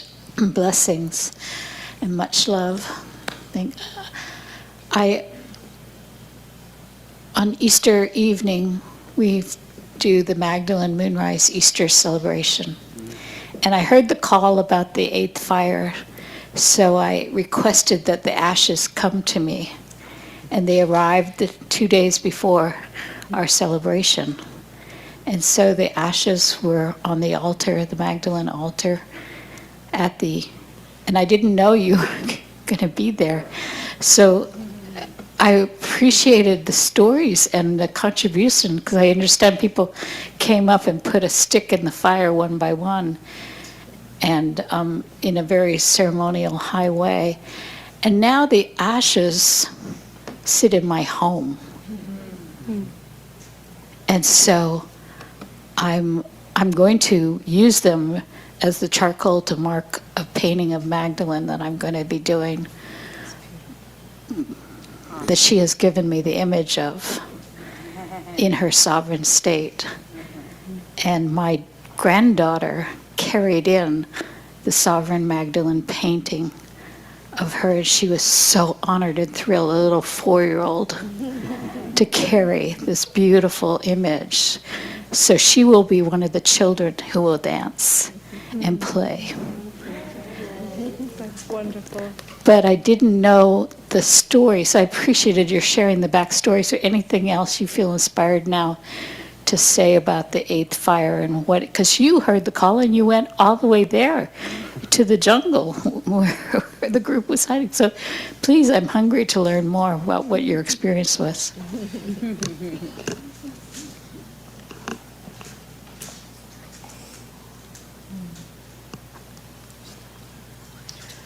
Well, we actually had the vision before we even knew this was taking place. So it was about 4 days before this was taking place. And we had this vision where we were quite literally bringing our celestial world to the heavens. And we were surrounded by all of these beautiful, amazing elders in this very sort of secluded place. And I looked at Sanandaji and how many people were there? 3 or 4 others? People, and I said, it's time. I need to meet the seers.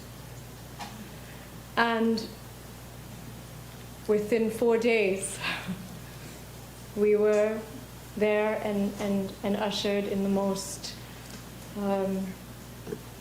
sacred and loving manner to be a part of this grand fulfillment that has been, when I checked, it was something like 7,000 years in the making.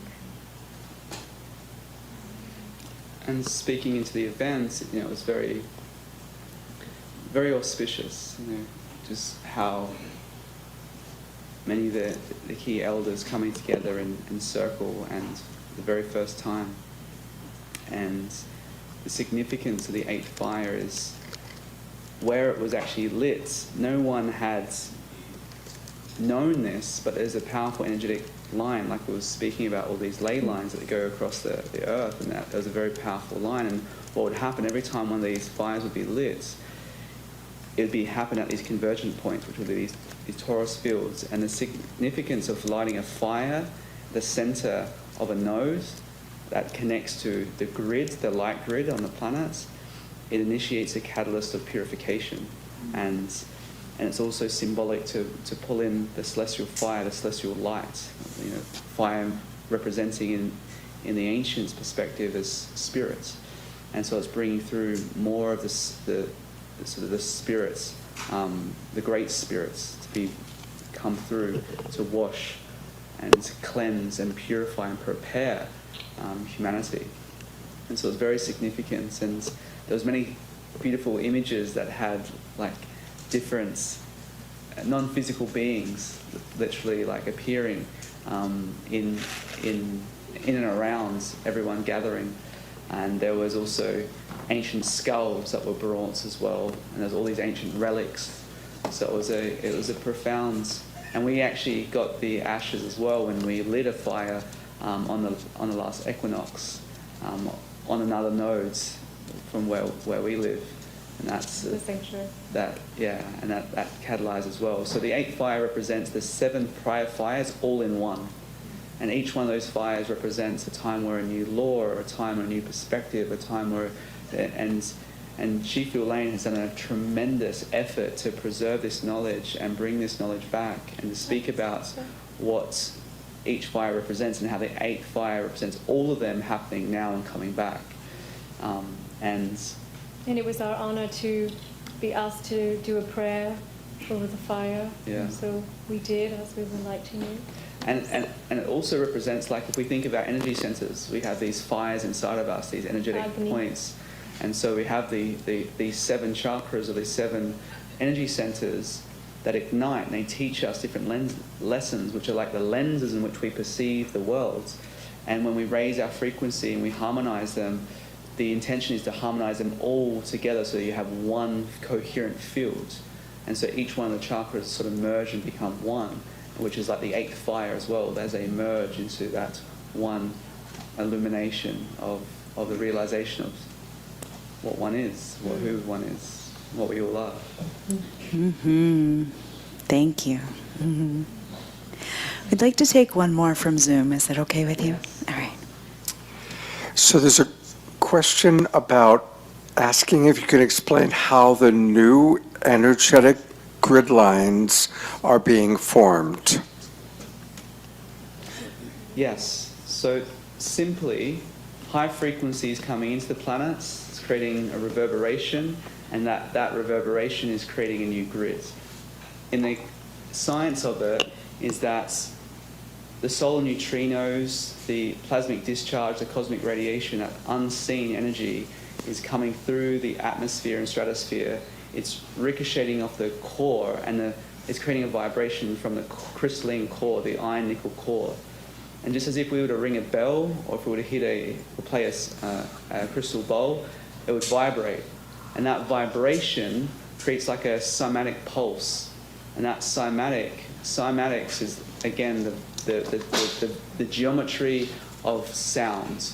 And so that geometry is basically pulsing through the earth, and it's creating a new body. It's consuming old grids and reactivating ancient grids.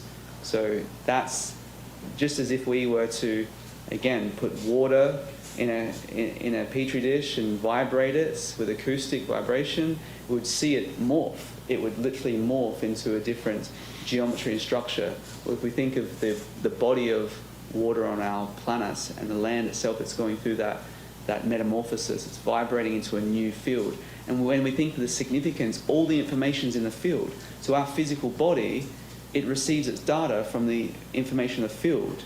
All of form is frequency. So everything that we think is physical is just frequency. Form is frequency.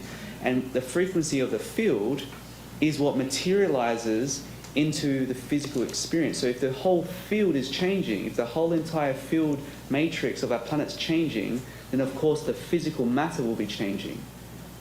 And there's been many records of different scriptures have alluded to times where we live a lot longer than just the 80 plus years. And so this could be a time where we're entering into a time where we live a lot longer than normal, because it's a different, the matter is changing literally from the very subatomic level. Just imagine, like a child would imagine, that there are lines, and these lines are going to come and dissolve the other lines. And because of the frequency is so much higher, the life expectancy is also going to rise to meet that frequency. And it's just going to be set so beautifully in its place. This also resets the memory field of the earth that has plagued humanity for so long. So once this is fully in its place, in its resonance, and being truly felt by the collective mind and the collective heart will also transmute into the frequency field of this new grid.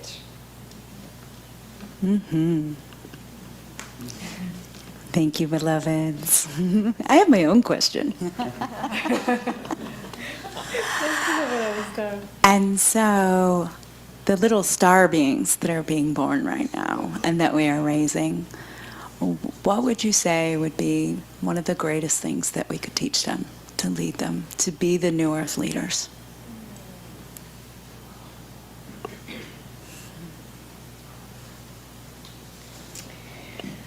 We believe in the power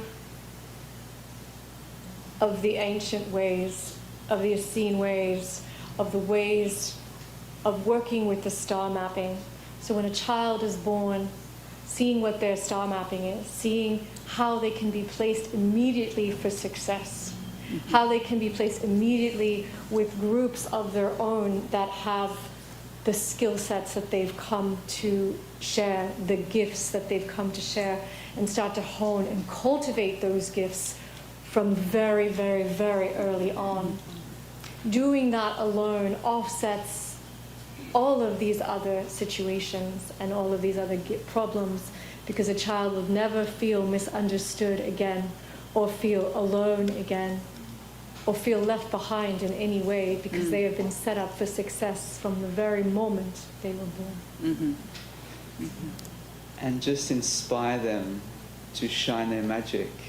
And ask them to show their magic. You know, ask them to teach you.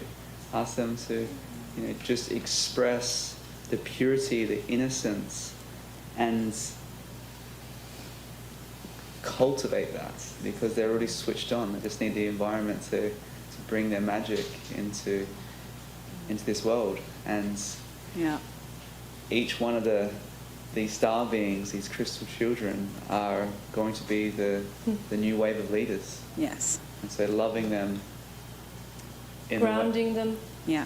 Grounding them is a practical way, like just playing in the earth sandpit of the mud is a great way to just Teaching them gardening, playing with the animals, crystals, all of that. Yeah, Cadence collects crystals. He loves them. and then also encouraging them to be telepathic.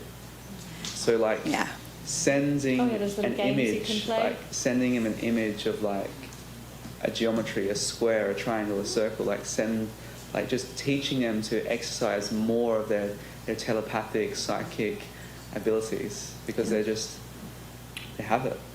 Yeah. Amazing. We're going to make these schools. Yes, please. We're going to make these schools. Super psychic kids. So, beloved Shekinah Mom, I know that you have a very special song that you wanted to share with all of us. Yes, this is a song that I wrote, and it's coming out in the new album that's coming up very soon. And it's so appropriate because it's called The Ancients. And it's not mixed yet, it's not equalized yet, it's not ready, but it's ready enough to share for today, and I hope it touches every one of our hearts. And it's also with Peter Cater. Oh, yes. If you've heard of Peter Cater, he's wonderful, incredible pianist, and he has done this album with Shekinah Ma over the last 2 years, and so it's been really profound to witness the many nights, and Kristen Hoffman as well. She's been an incredible producer and supporter, and so Peter would be very upset by that. She's not a producer, but she has been an amazing support in helping. Yeah, she's been amazing as well. So there's just it's a lot of love that's gone into it. So. Okay, so this is called The Ancients. Are we ready to play? And this is the first time we're playing this as well. Yes, no one's ever heard this before. Yeah, so it's our gift to you.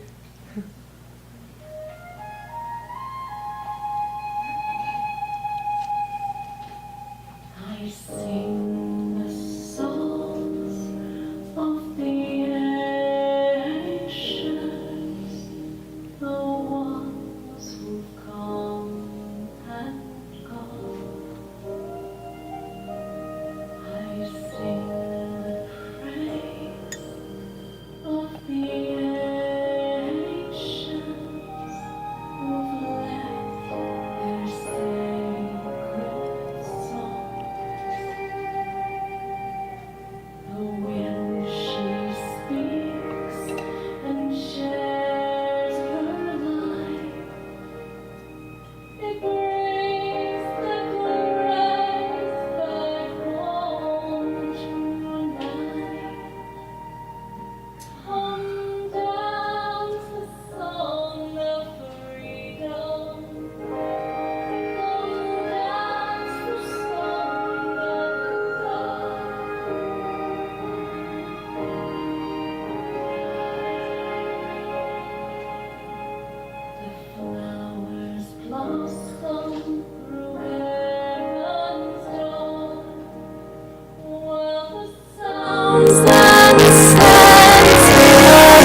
can't think of a more perfect place to have shared that song tonight, so thank you.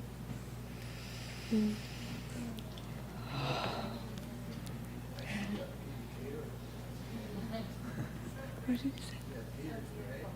Yes. Yeah. Peter's amazing. Yes. Well, it's definitely past our bedtime. It's been an absolute joy and honor to be with you all. And Yeah. yeah, thank you. Thank you so much, beloveds.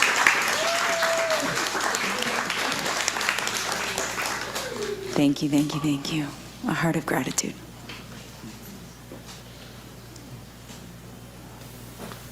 Hey, everybody. I want to remind you of a couple of things. I almost feel like we need like Here's the procession golden music as you life leave. gift that they are offering. I encourage everybody to get this and to utilize the beautiful gift that they're providing.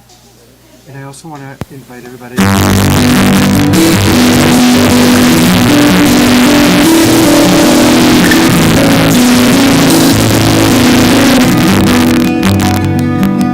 If we can allow the beloveds first before we do, that would be delightful. Thank you.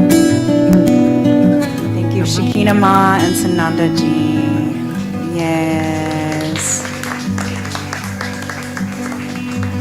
Hare Krishna, Hare Krishna, Krishna Krishna, Hare Hare, Hare Rama, Hare Rama, Rama Rama, Hare Hare, Hare Krishna, Hare Krishna, Krishna Krishna, Hare Hare, Hare Rama, Hare Rama, Rama Rama, Hare Hare, Hare Krishna, Hare Krishna, Krishna Krishna, Hare Hare,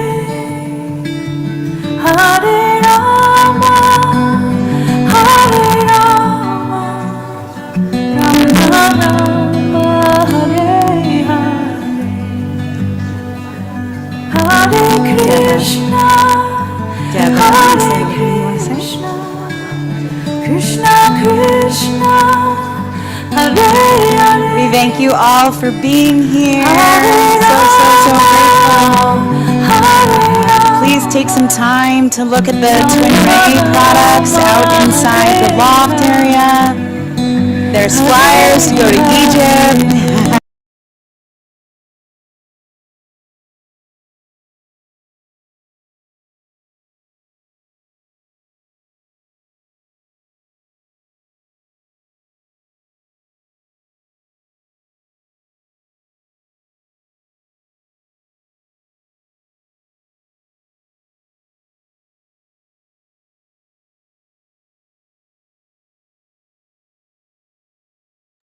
One last thing is I want to remind everybody about what is going to be offered by Anastara.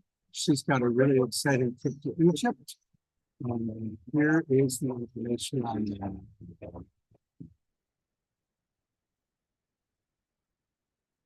Thank you, everybody, for coming. Hope you'll join us on Saturday night for the Awakening World, live from the New Living Expo. So we'll see all of you then. And conclude with this option for anybody who wants to go to Egypt.